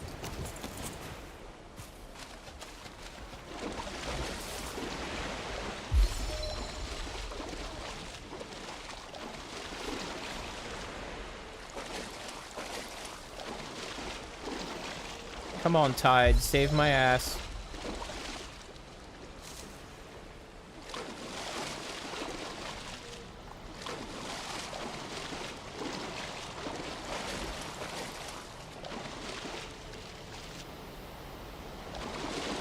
There we go. No, I'm good. I'm good. I'm good.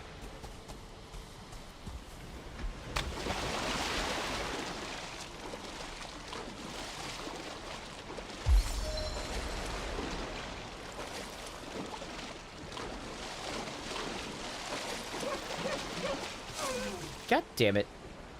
Stupid deer. I feel cold. And wet. Truly the best feeling.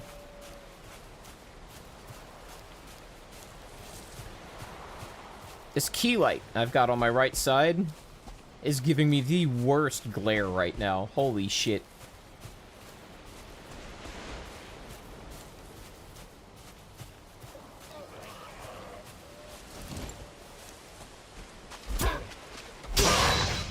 Just ask Saru? Ask him what? Oh, being cold and wet? I'm sure he knows all about that.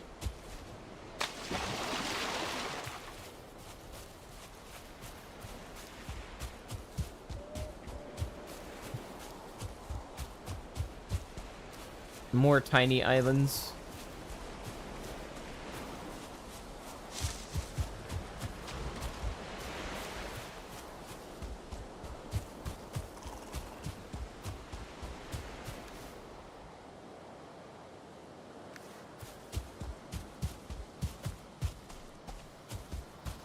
$9:30. Waifu doesn't get home for another hour. Though the way she sent her message to me indicates that it has been so busy that she kind of doubts that. Because nothing says Black Friday like going to the arts and crafts store. Are you fucking kidding me?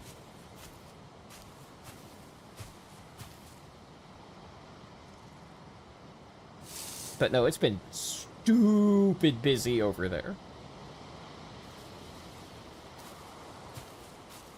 Man, like, 3 of her seasonal, by the way, 3 of her seasonal cashiers did not show up the day before Thanksgiving. Yeah, the arts and crafts store. And I'm like... And then she goes, yeah, if they pull that shit on Friday, they're fired. And I'm like, how are they not already fired? How are, like, they're seasonal help. They were hired to help with the seasonal stuff. Which the day before Thanksgiving qualifies. They should just be gone.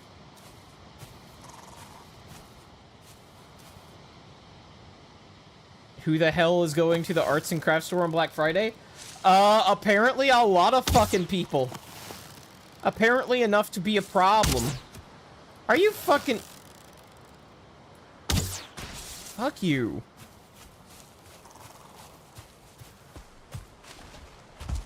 That was a minute of angle issue right there.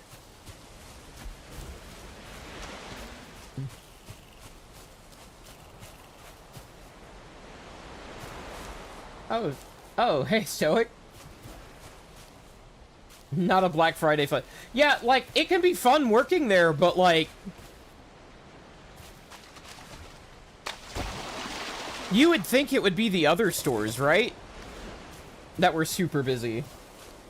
Like, maybe those are just all the people who decided they weren't going to, like, kill other people over Pokemon cards and, like, Tickle Me Elmos, and just decided they were going to buy Christmas decorations. I don't know. But something tells me they're the exact same population, because we all know what the primary demographic is for those stores.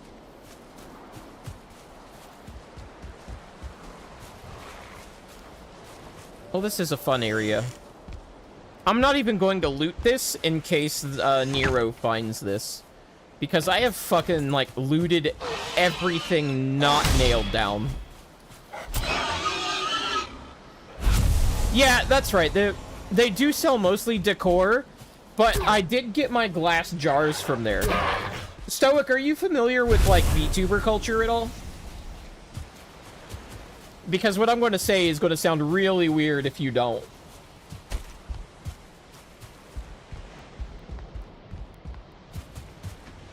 Yeah? Okay. Well, they had some excellent glass jars from when I was doing glass jar stuff with Fumos. That's where I got my, Fumo-sized glass jars from.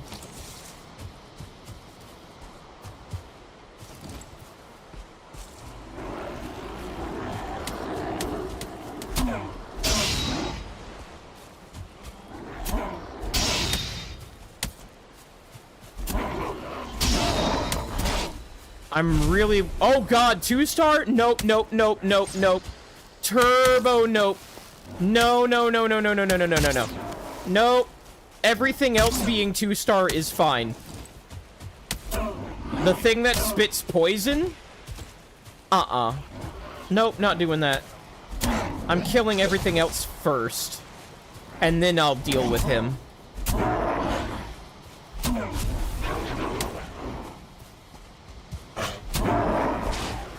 Oh, nope, nope, nope, nope, nope, nope, nope. That's too close. That's too close. Literally anything else.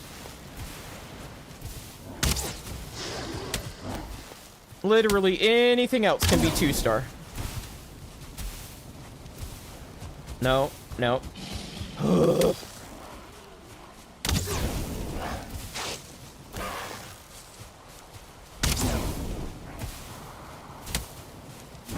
There we go.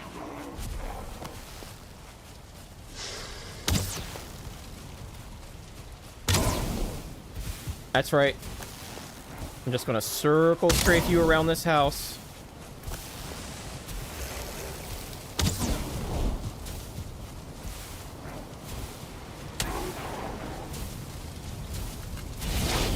Fuck. Okay, that's fire, not poison.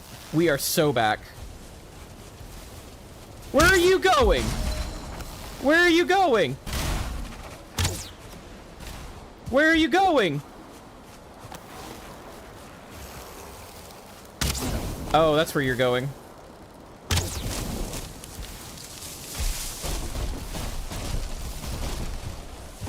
That's right, that's right. Heal yourself. Come on.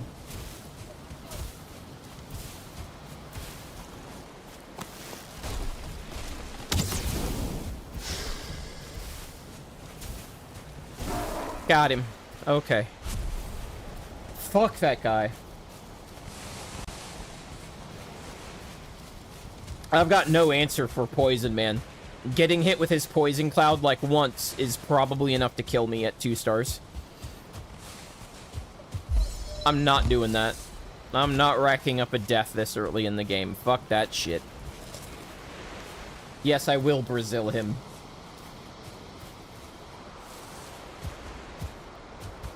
Anyway, as I was saying, I get a lot of my photo shoot stuff from there, like ribbons and things. Like, the craft store we have here actually still has, like, a lot of crafts in it. And yeah, it is a lot of decor. That is true.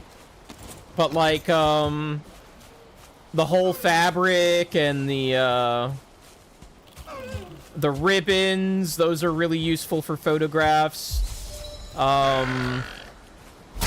Oh, what was the one fabric that it's, like, not all that common? That's great for that stuff. Anyway, it's like really sheer. Then there's... so it makes like a good diffuser. No, I mean, you could. You could absolutely get green screen material from there. But there's also stuff that's good for diffusion. I used to know the name of that. Ah, fuck it. If you want a glue that's not Elmer's, that's a good place to get it. They actually have a lot of the same, like, paints for, like, painting figurines. But at a much better price than you'll get from... Yeah, it starts with a C. It's one of those pretentious-ass sounding fabrics. It starts with a C. I forget what it's called. Oh, I could get onto that island from here. This is a continent split.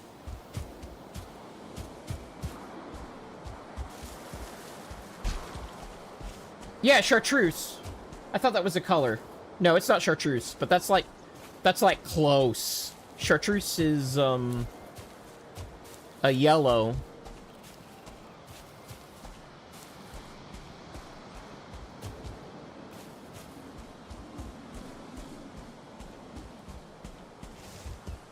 It's like, I thought that was it for a second, and then I'm like, no, wait a minute, no, it's not.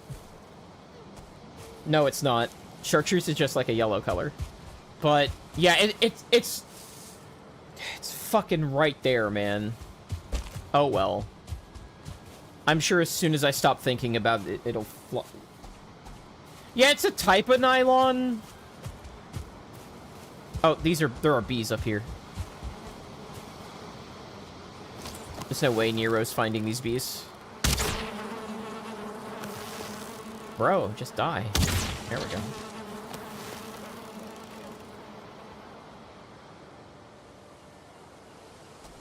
What's fucking right where? The thought?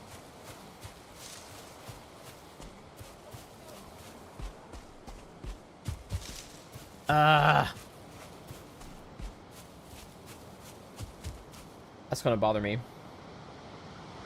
That's gonna bother me. Hold up. Why do I have all of these pings? What the fuck? I need to mute so many. So yeah, her message to me was like, so hear me out. Hopefully I get home by 10:30 or sooner. I want to join for Vikings if y'all get to it. Pleading face or face holding back tears. Back to work. Fun with stream. So apparently she's busy. Apparently she's... Oops. I'm glad that wasn't the fire arrows. That's how Nero's going to burn the house down, is doing that right there. Is doing that right there. With fire arrows equipped. I can't wait till he does that, and I engineer this situation where he does that. Chiffon! Yes, that's it. Chiffon is like... has all sorts of photographic uses. Thank you, Plaws. Did you seriously not hear that? Oh, well. No, you heard it. You just didn't run.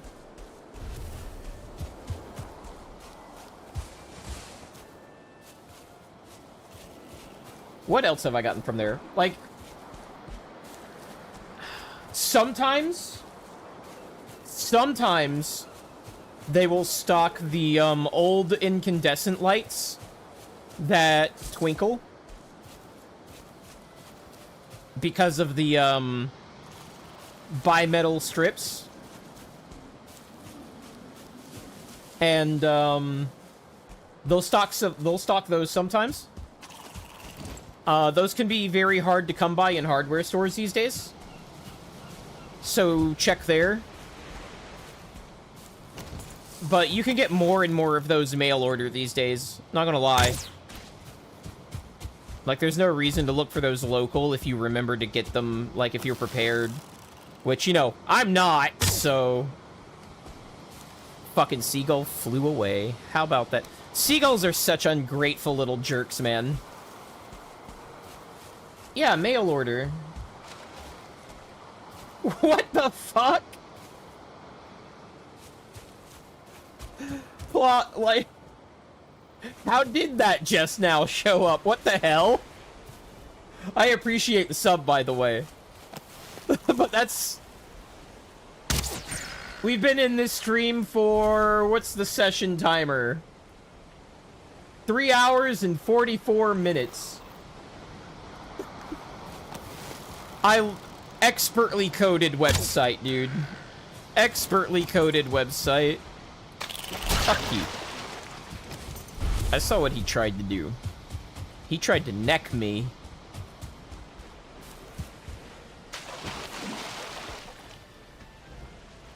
Alright, so there's no major... Like, there's a little bit of Black Forest there. But I haven't seen any big Black Forests. Like, there's a tiny one here, and a tiny one here. Usually there's bigger Black Forest than that. Once you go Black Forest, you never go back. That's not true. It's like the worst fucking biome. Oh god. I hate that biome so much. The Bronze Age is too long, and they have made it even longer. I turned away to the mic, from the mic to talk to the chat. God damn it. They made it even longer, dude. More things require bronze than ever.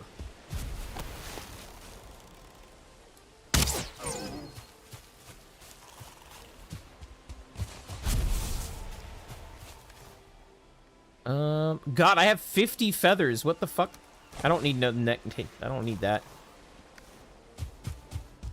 No. And I'm also capped out on weight. Time to run a lot without stopping.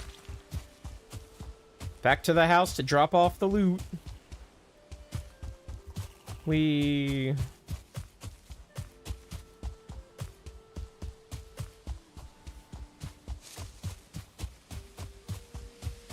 Actually, I might as well run through this section of unexplored area while I do that.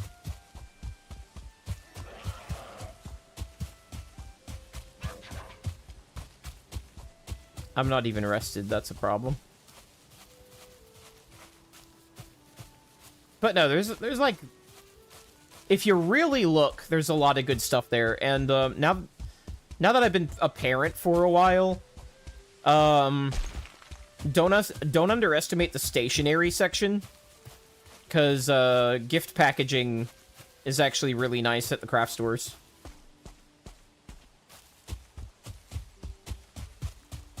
And sometimes, like, me and waifu will leave a gift, like, to the last second, and then waifu will be at work or otherwise indisposed.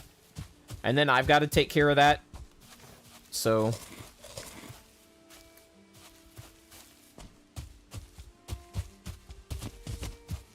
that's good shit to get there. I could stash... Dude, are we going full meta? I could even make, like, a second base that he won't find.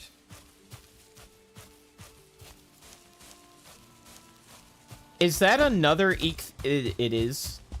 This is another Eikthyr altar that is, like, way closer to the house than the one I was using. So, like, this is the one I was using, and this is the second one.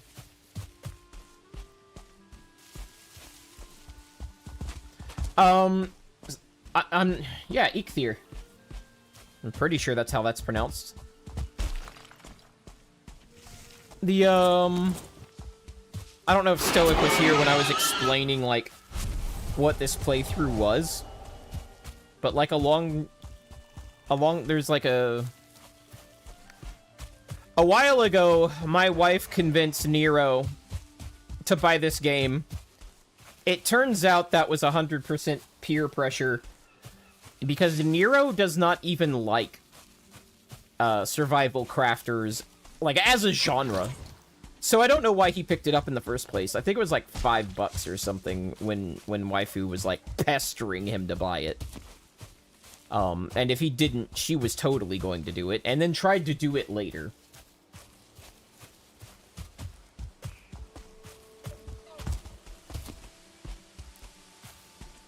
I hear the bees. Do you hear them? We're gonna stop and listen for the bees.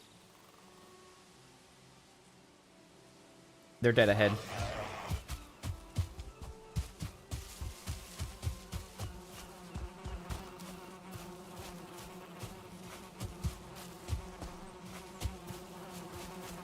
You know what? Fine. If I can't see them...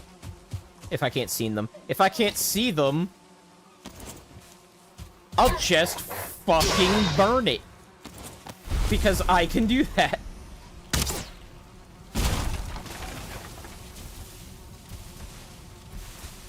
Oh no, Nero's another streamer.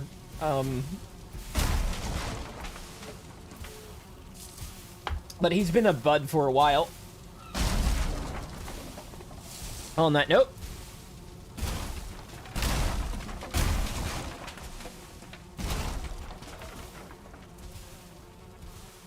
Oh, damn it. I can't remember how to fucking canonically spell his name. Everything's wet. I can't use my cheaty strats. Oh no, that burns in the rain? What the hell? Fuck it. That's overpowered as shit. Oh no, it did put that out. Why didn't it put the rest out? The world may never know.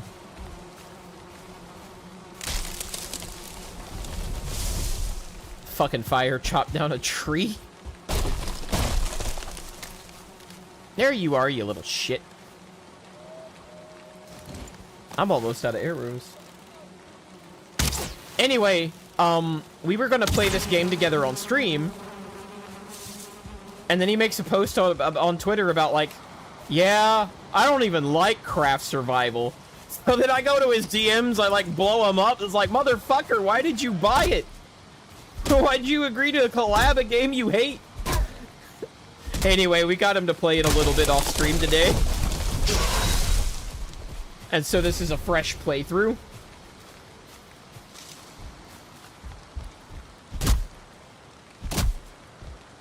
So I don't want to, like, progress the world too much without him.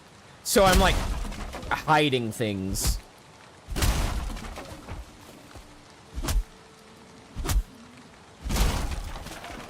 Alright, what's the stability here? Okay. Okay, good.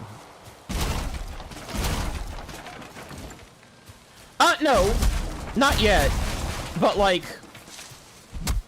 I used that knowledge to tweak some of the settings to be a little less punishing.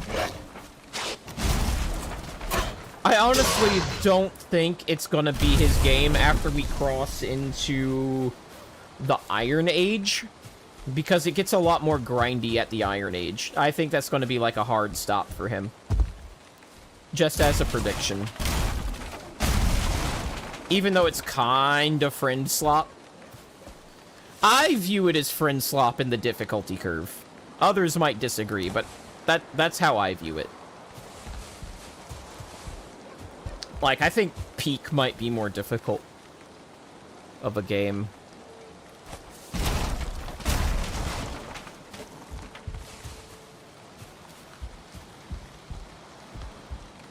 Peak Chinese construction. Yeah.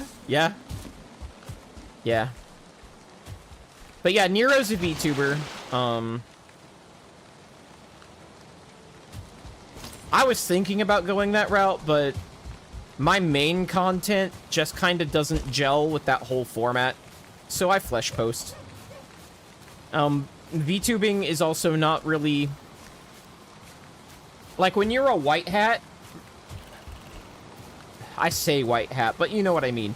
When you're on the blue team, just culturally, people expect you to show your face. Like, hiding behind any sort of avatar. And that's not just a VTuber thing, that's like, That may be as simple as, like, not showing your face or not identifying yourself. Like, it's actually strange for somebody in my position on blue team to, like, not be sharing their full legal name. And, if I ever get more engaged on, like, the conference and speaking circuits, that might have to happen. But, like, culturally, my area of expertise is just, like, really out of step with, like, the main tenets of VTubing or, like, baseless content creation in general.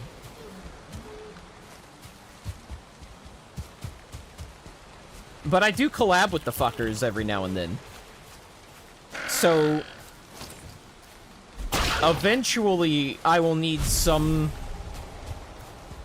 well, a better Fugi than what I have. And maybe even a full model one day. Because I don't plan on, like, avoiding VTubers. Like, those are my main interactions on Twitch, and, like, that's my community at the end of the day, like, as a viewer. Like, not as a content creator, but, like, as a viewer. That's where I'm at. Hey, IDAC!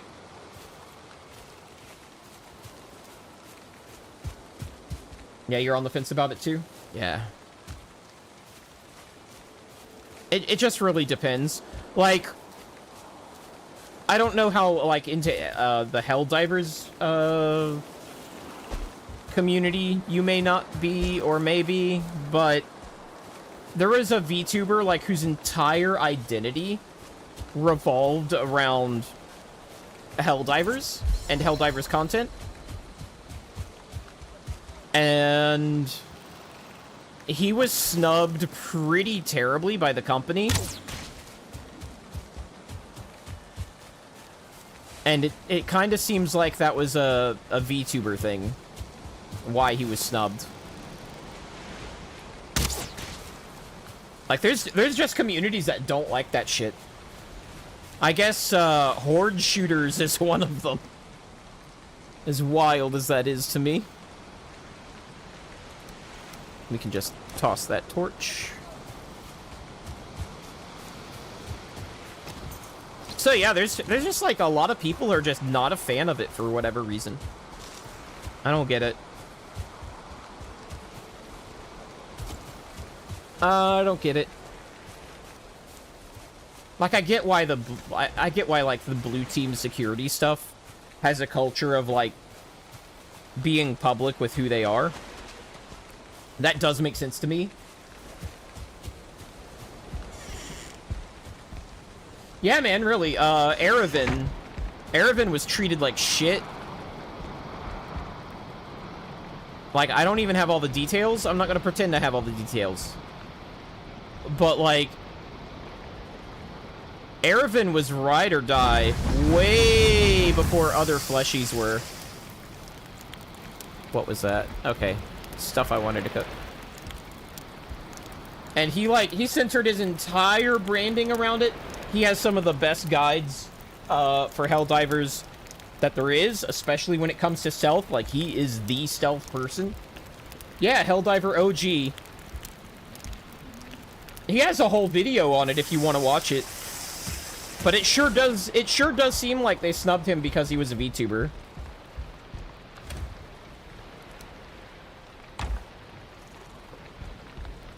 And, like, some of the stuff they say to, like, justify is really familiar sounding. I'll just say that. I'll say that.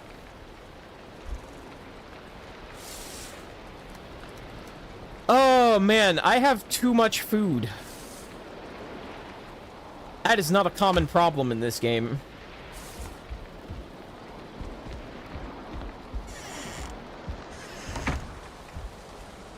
Alright, man, what are we gonna do about this? Well, first of all, I'm gonna make some more bees. I figure this many bees will eventually be our... Alright, sleeping, good. Sleeping, sleeping, excellent. Sleep. All right, nobody is too close to our roof. Eventually, like, the bees are going to be producing so much honey that we'll use the bees for coal. Because you'll put the excess honey into the incinerator, and that will turn it into charcoal. Oh, no, I'm sorry, not Helldivers 1. Though I do think he played that. But what I mean is, like, he was one of the first people to jump on the Helldivers 2 content creation train. Before everybody knew it was going to be a breakaway hit. Like, he was already there. Like, he was on it. That's what I mean.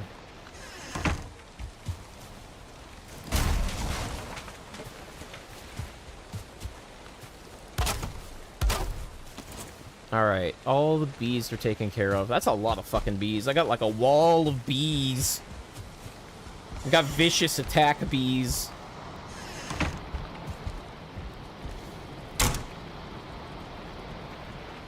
It was, but like, what I mean is, he was banking on it before it launched. Like, he had already had his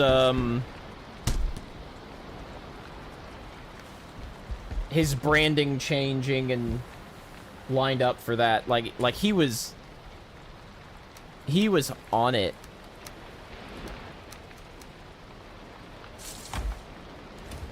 And maybe I'm overstating a little, but like, he was one of the first people making guides.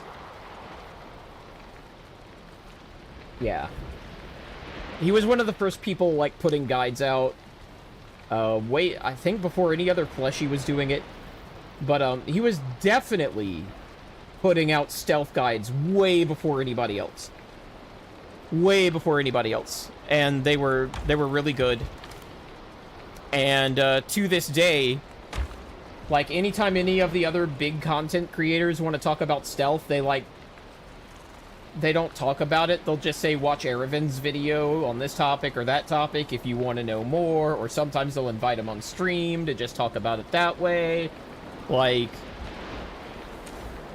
he's very big in that community.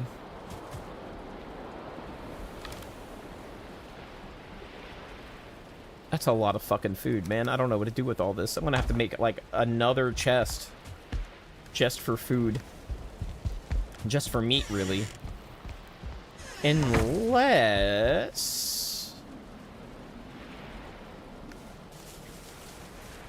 I turn it all into charcoal.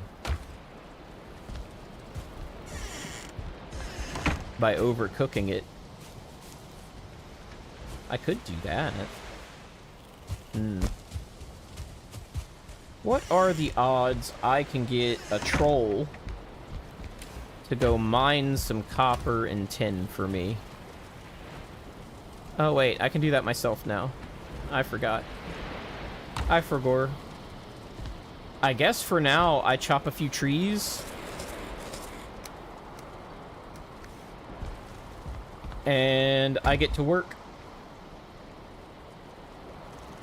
Plot twist, he's actually a Void with a voice changer? Ha! Should have been a fleshy. Yeah, I don't doubt for a second that he would have been invited to the creator program. Which he wasn't invited to.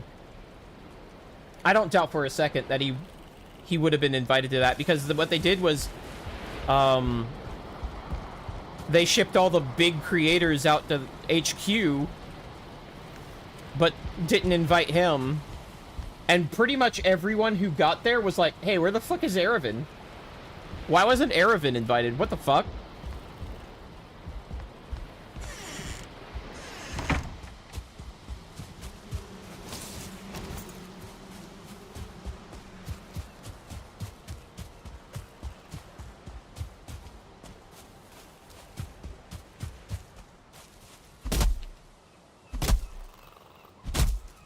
It would be funny, though, if he was a Void with a game changer, or with, like, a voice changer. That'd be great. Game changer? No. Maybe they didn't like him because he taught people how to not engage by using the stealth mechanics. Maybe that's why they didn't like him. I don't know. But it seems like they didn't like him because he was a VTuber. And being a VTuber, they didn't know how to accommodate him for events. Or something like that. They were pretty rude to him.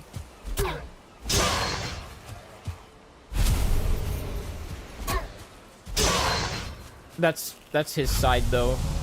You know, there's always two sides to that, but... Still. It seems suspicious to me. It seems suspicious to me. And, like, they were kneecapping... They were kneecapping him. Because the people they invited to, like, the creator program, like, they would get details on patches early... so that they could have their videos ready when the content dropped. They were getting the, what do you call those? The war bonds they were getting for free and fully unlocked, so that when the patch hit, they could just immediately start trying the weapons out. So, like, he was being kneecapped by having to, like, grind out the super credits and the medals for those things.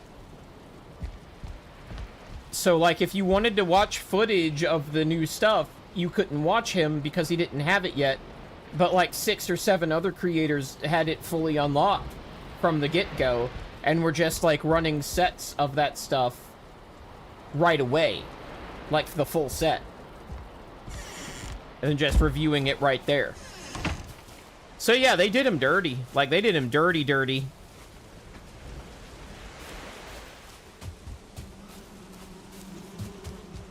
My bee farm. Gross. Look at that. Okay. I have got to find a larger, more accessible black forest.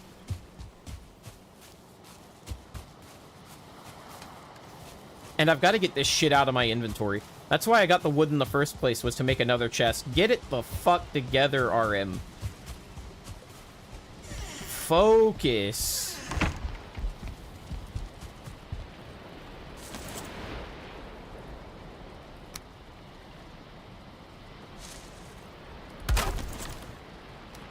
I need more space for my meat. Alright, trophies. Guys! Guys! Wouldn't it be great if Nero got onto me for, like, off-stream grinding? Or on-stream grinding. Without him. I just thought about that dynamic. Because, like, he'll play a game like Final Fantasy Tactics, and then, like, or the new Digimon game, and he'll, like, grind for, like, 5 hours off stream. And then you come back to his next stream, and he's, like, giga-dicked for the next part. Wouldn't it be funny if he was like, hey, RM, why'd you do all that grinding on stream? I'll just put this in the, like, monster loot. That covers it. Actually, resin can be put in junk. Like, it's not junk yet, but, like, look at this. Look how much it's spare of this that I have.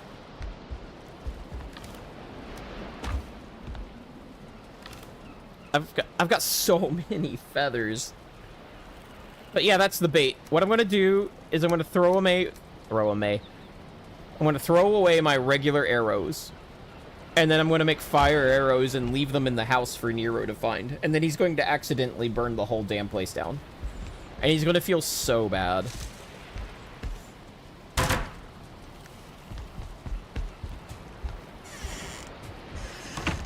Alright, I've got my inventory, like, moderately clear.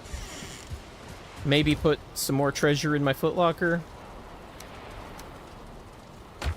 Put more seeds away. There we go. Because I've really got to find, like, a large forest where I can start teching up. And I don't want to tech up yet, but I do want to locate...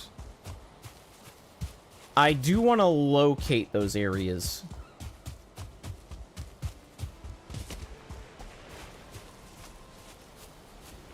Because, like, right now I'm just teching up on level. I don't have anything that requires, killing Big Deer Man to get. So, like, I don't have any bronze. I don't have any tin or copper.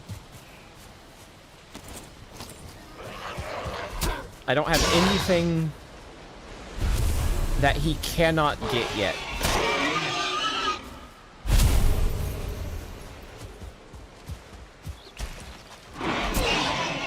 I did tech skip the bow, but again, so can he. He's just got to play with fire a little bit. I did tech skip by accident. But that's because of a new mechanic. Except the wood. No, you can get... He just got to do what I did. Play with fire. That's all there is to it, man. Just play with fire. Play with matches.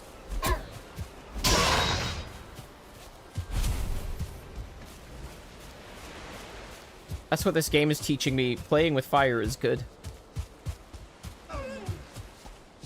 Alright, just... Bro was asking for it. Did you see what he was wearing?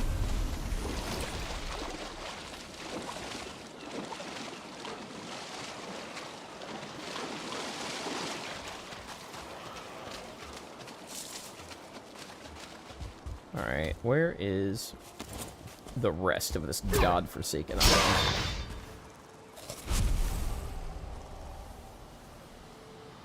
Very north. These areas up here. Oh. That's ready, and I'm rested, so I should be able to cover a shit ton of ground. Just keep going. Don't get stuck on a tree. I'm fast as fuck, boy.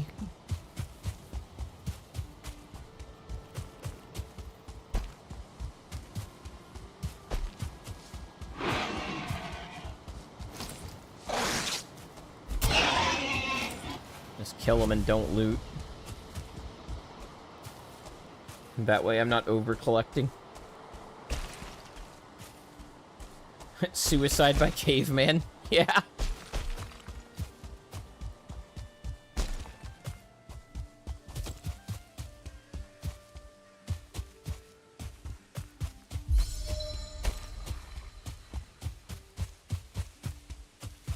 North, north, north, north, north, north, north, north.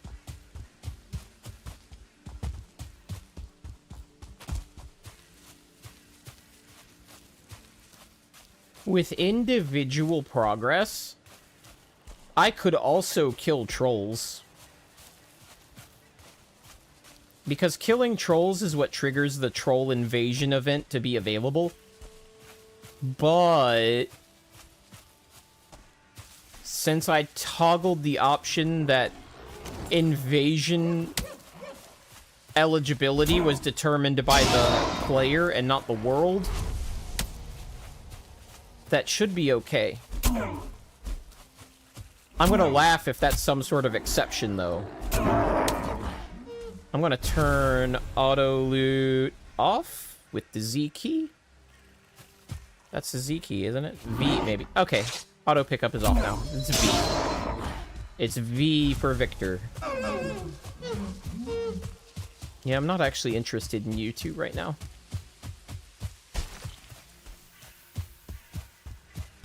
Again, this is a tiny... I believe on this side there is a dungeon.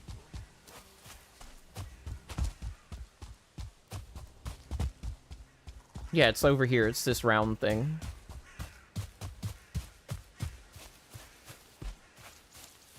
Yeah, there's a dungeon right here, so I'm gonna mark that. I hear a skeleton. He's probably after my nuts.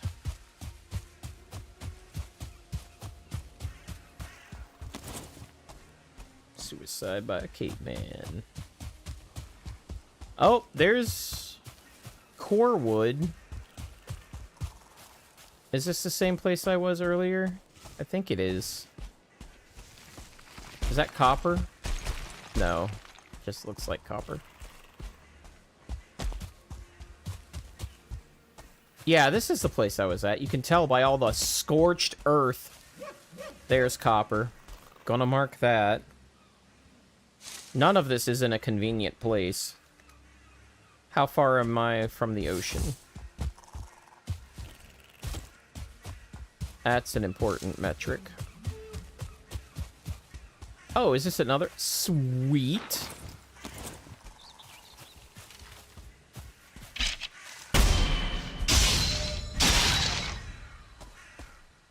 Yeah, I can just pick these bones up. Get my cape. Have Nero be jealous of my cape.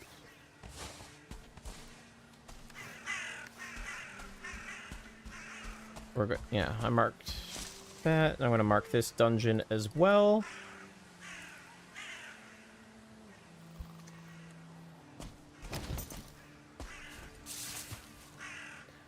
You can get... Alright, so... Levels are by skill. They are not by character. And you can get up to 99 on all of these. But a lot of these are actually not worth leveling or going for. Mainly what you're doing is reducing your stamina usage for all of these. The only one that's actually worth focusing on is bows because of the crazy shit the bow skill does. Let me see if I can't get a description. It says damage with bows, but it's lying. Skill levels into bows increase damage and draw speed.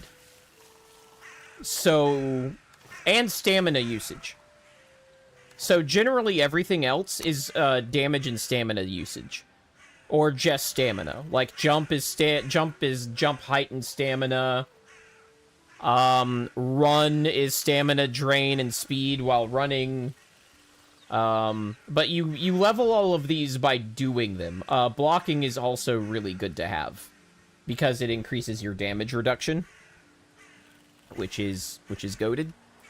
But the only weapon focus that's really worth focusing on is bows. Just straight up.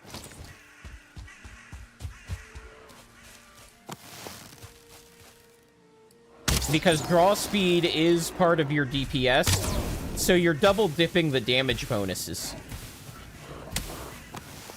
You're getting your normal damage bonus, but also usage speed. Oh shit. That doesn't help at all.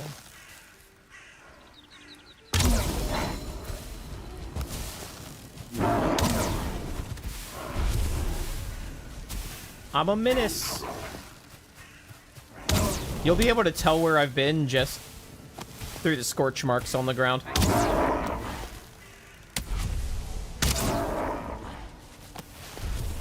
Like right now, bows don't look like a whole lot, but late game, it's basically your best weapon. It regrets adding fire damage. Yeah, basically.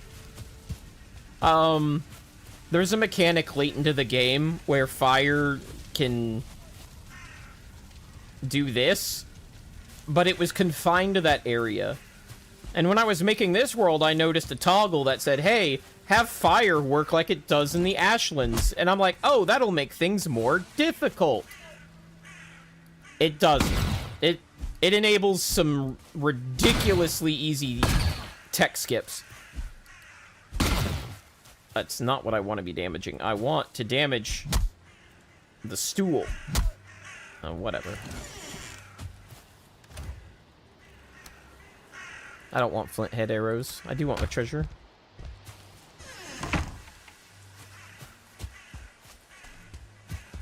Now, could I tech skip this stuff normally? Yeah, there are other methods to do that. Like getting the fine wood early. All I have to do is take a troll and make them whack it. Or I can even chop other trees down and have it fall on the fine wood until it eventually cracks. But just being able to fire a fire arrow at its feet to do most of that work is kind of busted. It's kind of busted. Okay, the shore is actually pretty far out from there. Stupid crows. What is it with birds, man? What is it with birds? They're so annoying.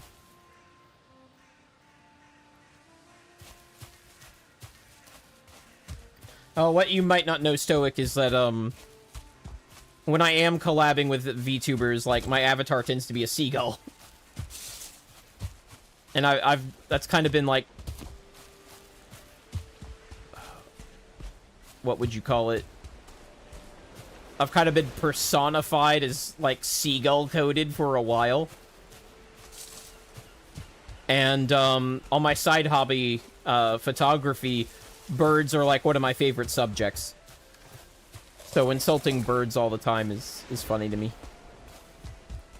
Oh, seagull. Seagull. Get that fucker.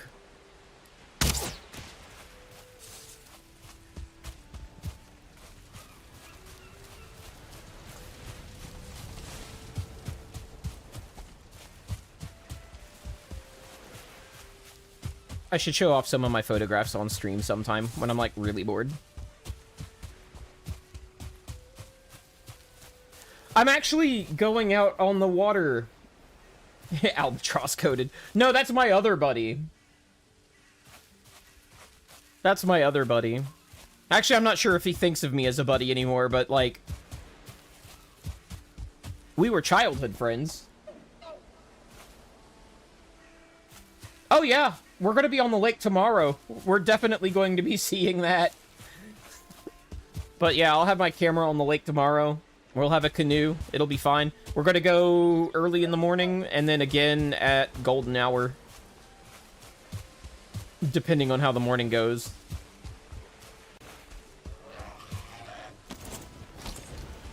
So, like, next week, maybe I'll get some photographs.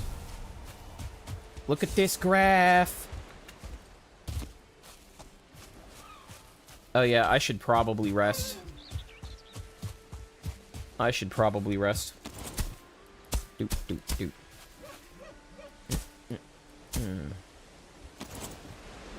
How do I keep running out of... That's okay. I have a pickaxe now. That is not the problem it used to be. We good.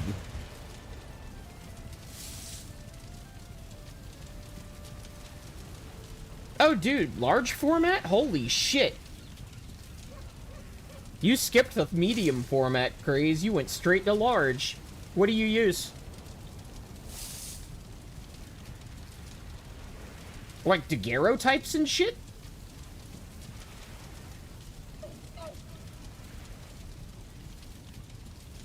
Like, not actually daguerreotypes, but like stuff like that.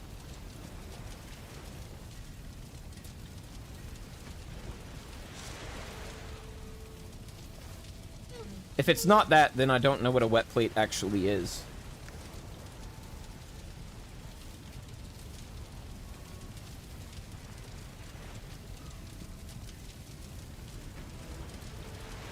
Okay.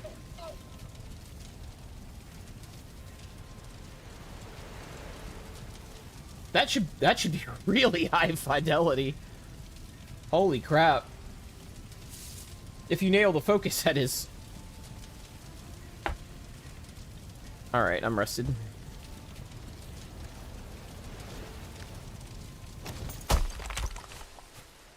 But yeah, I guess that's actually not that hard.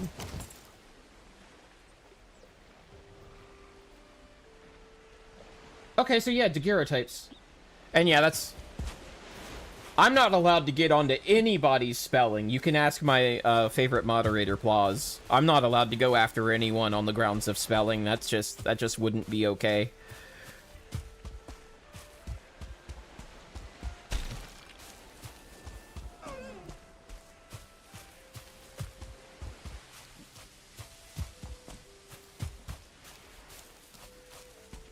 Spieling.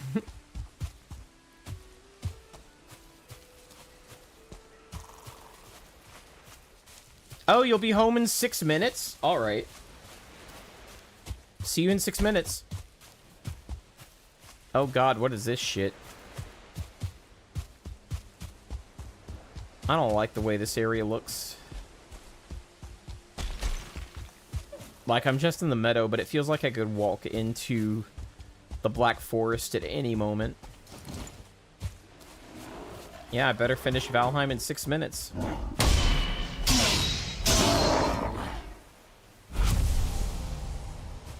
I got 6 minutes to do this. Whatever it is I'm doing. Like, I don't have to go back to the house. I can just log out where I'm at. Don't you dare.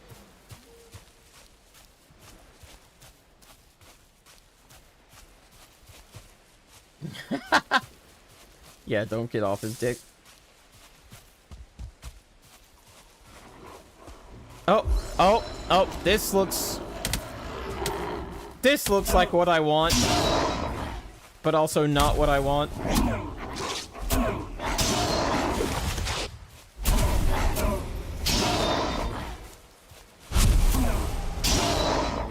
I better turn off auto pickup.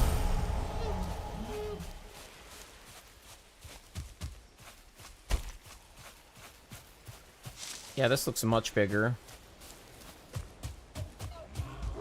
Oh, yeah, now this is a forest. Blueberries. I don't want to burn the blueberries. I should have brought other arrows. My choices, they have come back to bite me.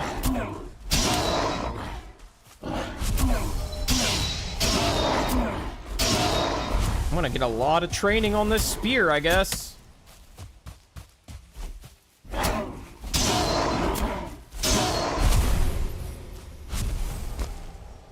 Found it. Sweden, yes. So I guess I did what I came here to do. You know what that means, guys. Where can I log out that's, like, kind of safe-ish? That looks like it might be a dungeon over there. Yeah, there's the skeletons. That's a dungeon, alright. And there's more right there. Ooh, hey, buddy. How's it going?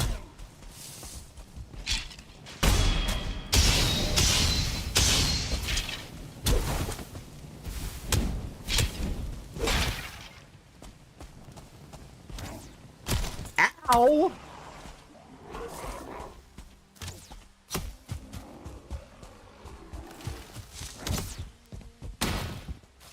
Y'all can fight it out. I won't be stopping there. What was that?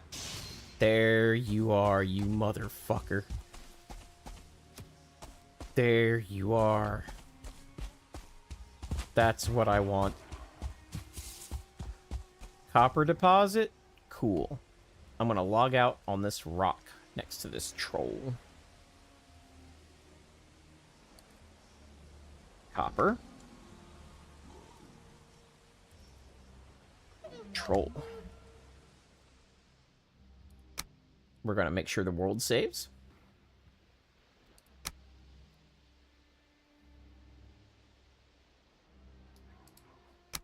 Boom. All right. All right, guys. Thanks for coming in. I had a great time. It's been a long stream. You guys have a good night. And, what's wrong, waifu? It's 10:30. I've got a lake to get to in the morning. The only reason I'm streaming this late is because you're not home in the first place, man. I enjoyed my stay. Oh, should have waited for waifu to come in. The way she's typing, maybe she's here. Look, you can play too, but I'm pooped. And I need to go to bed, so that when your dad shows up in the morning to get to the lake, I'm not a groggy monster. Okay? Like, that's a real thing. I'm not making stuff up. I don't beat my husband. Oh, man. Stoic wasn't here for that. Stoic, I need to get you the tea on that. Oh, yeah, she's definitely in the house. Oh, shit. Oh, shit. Here she comes. Here she comes. Oh, Lord, she coming. Anyway, I need to get you the story on that next stream or something. Oh no. Maybe the door I'd be in faster. I want to play with you. I even told you. Good night, everybody.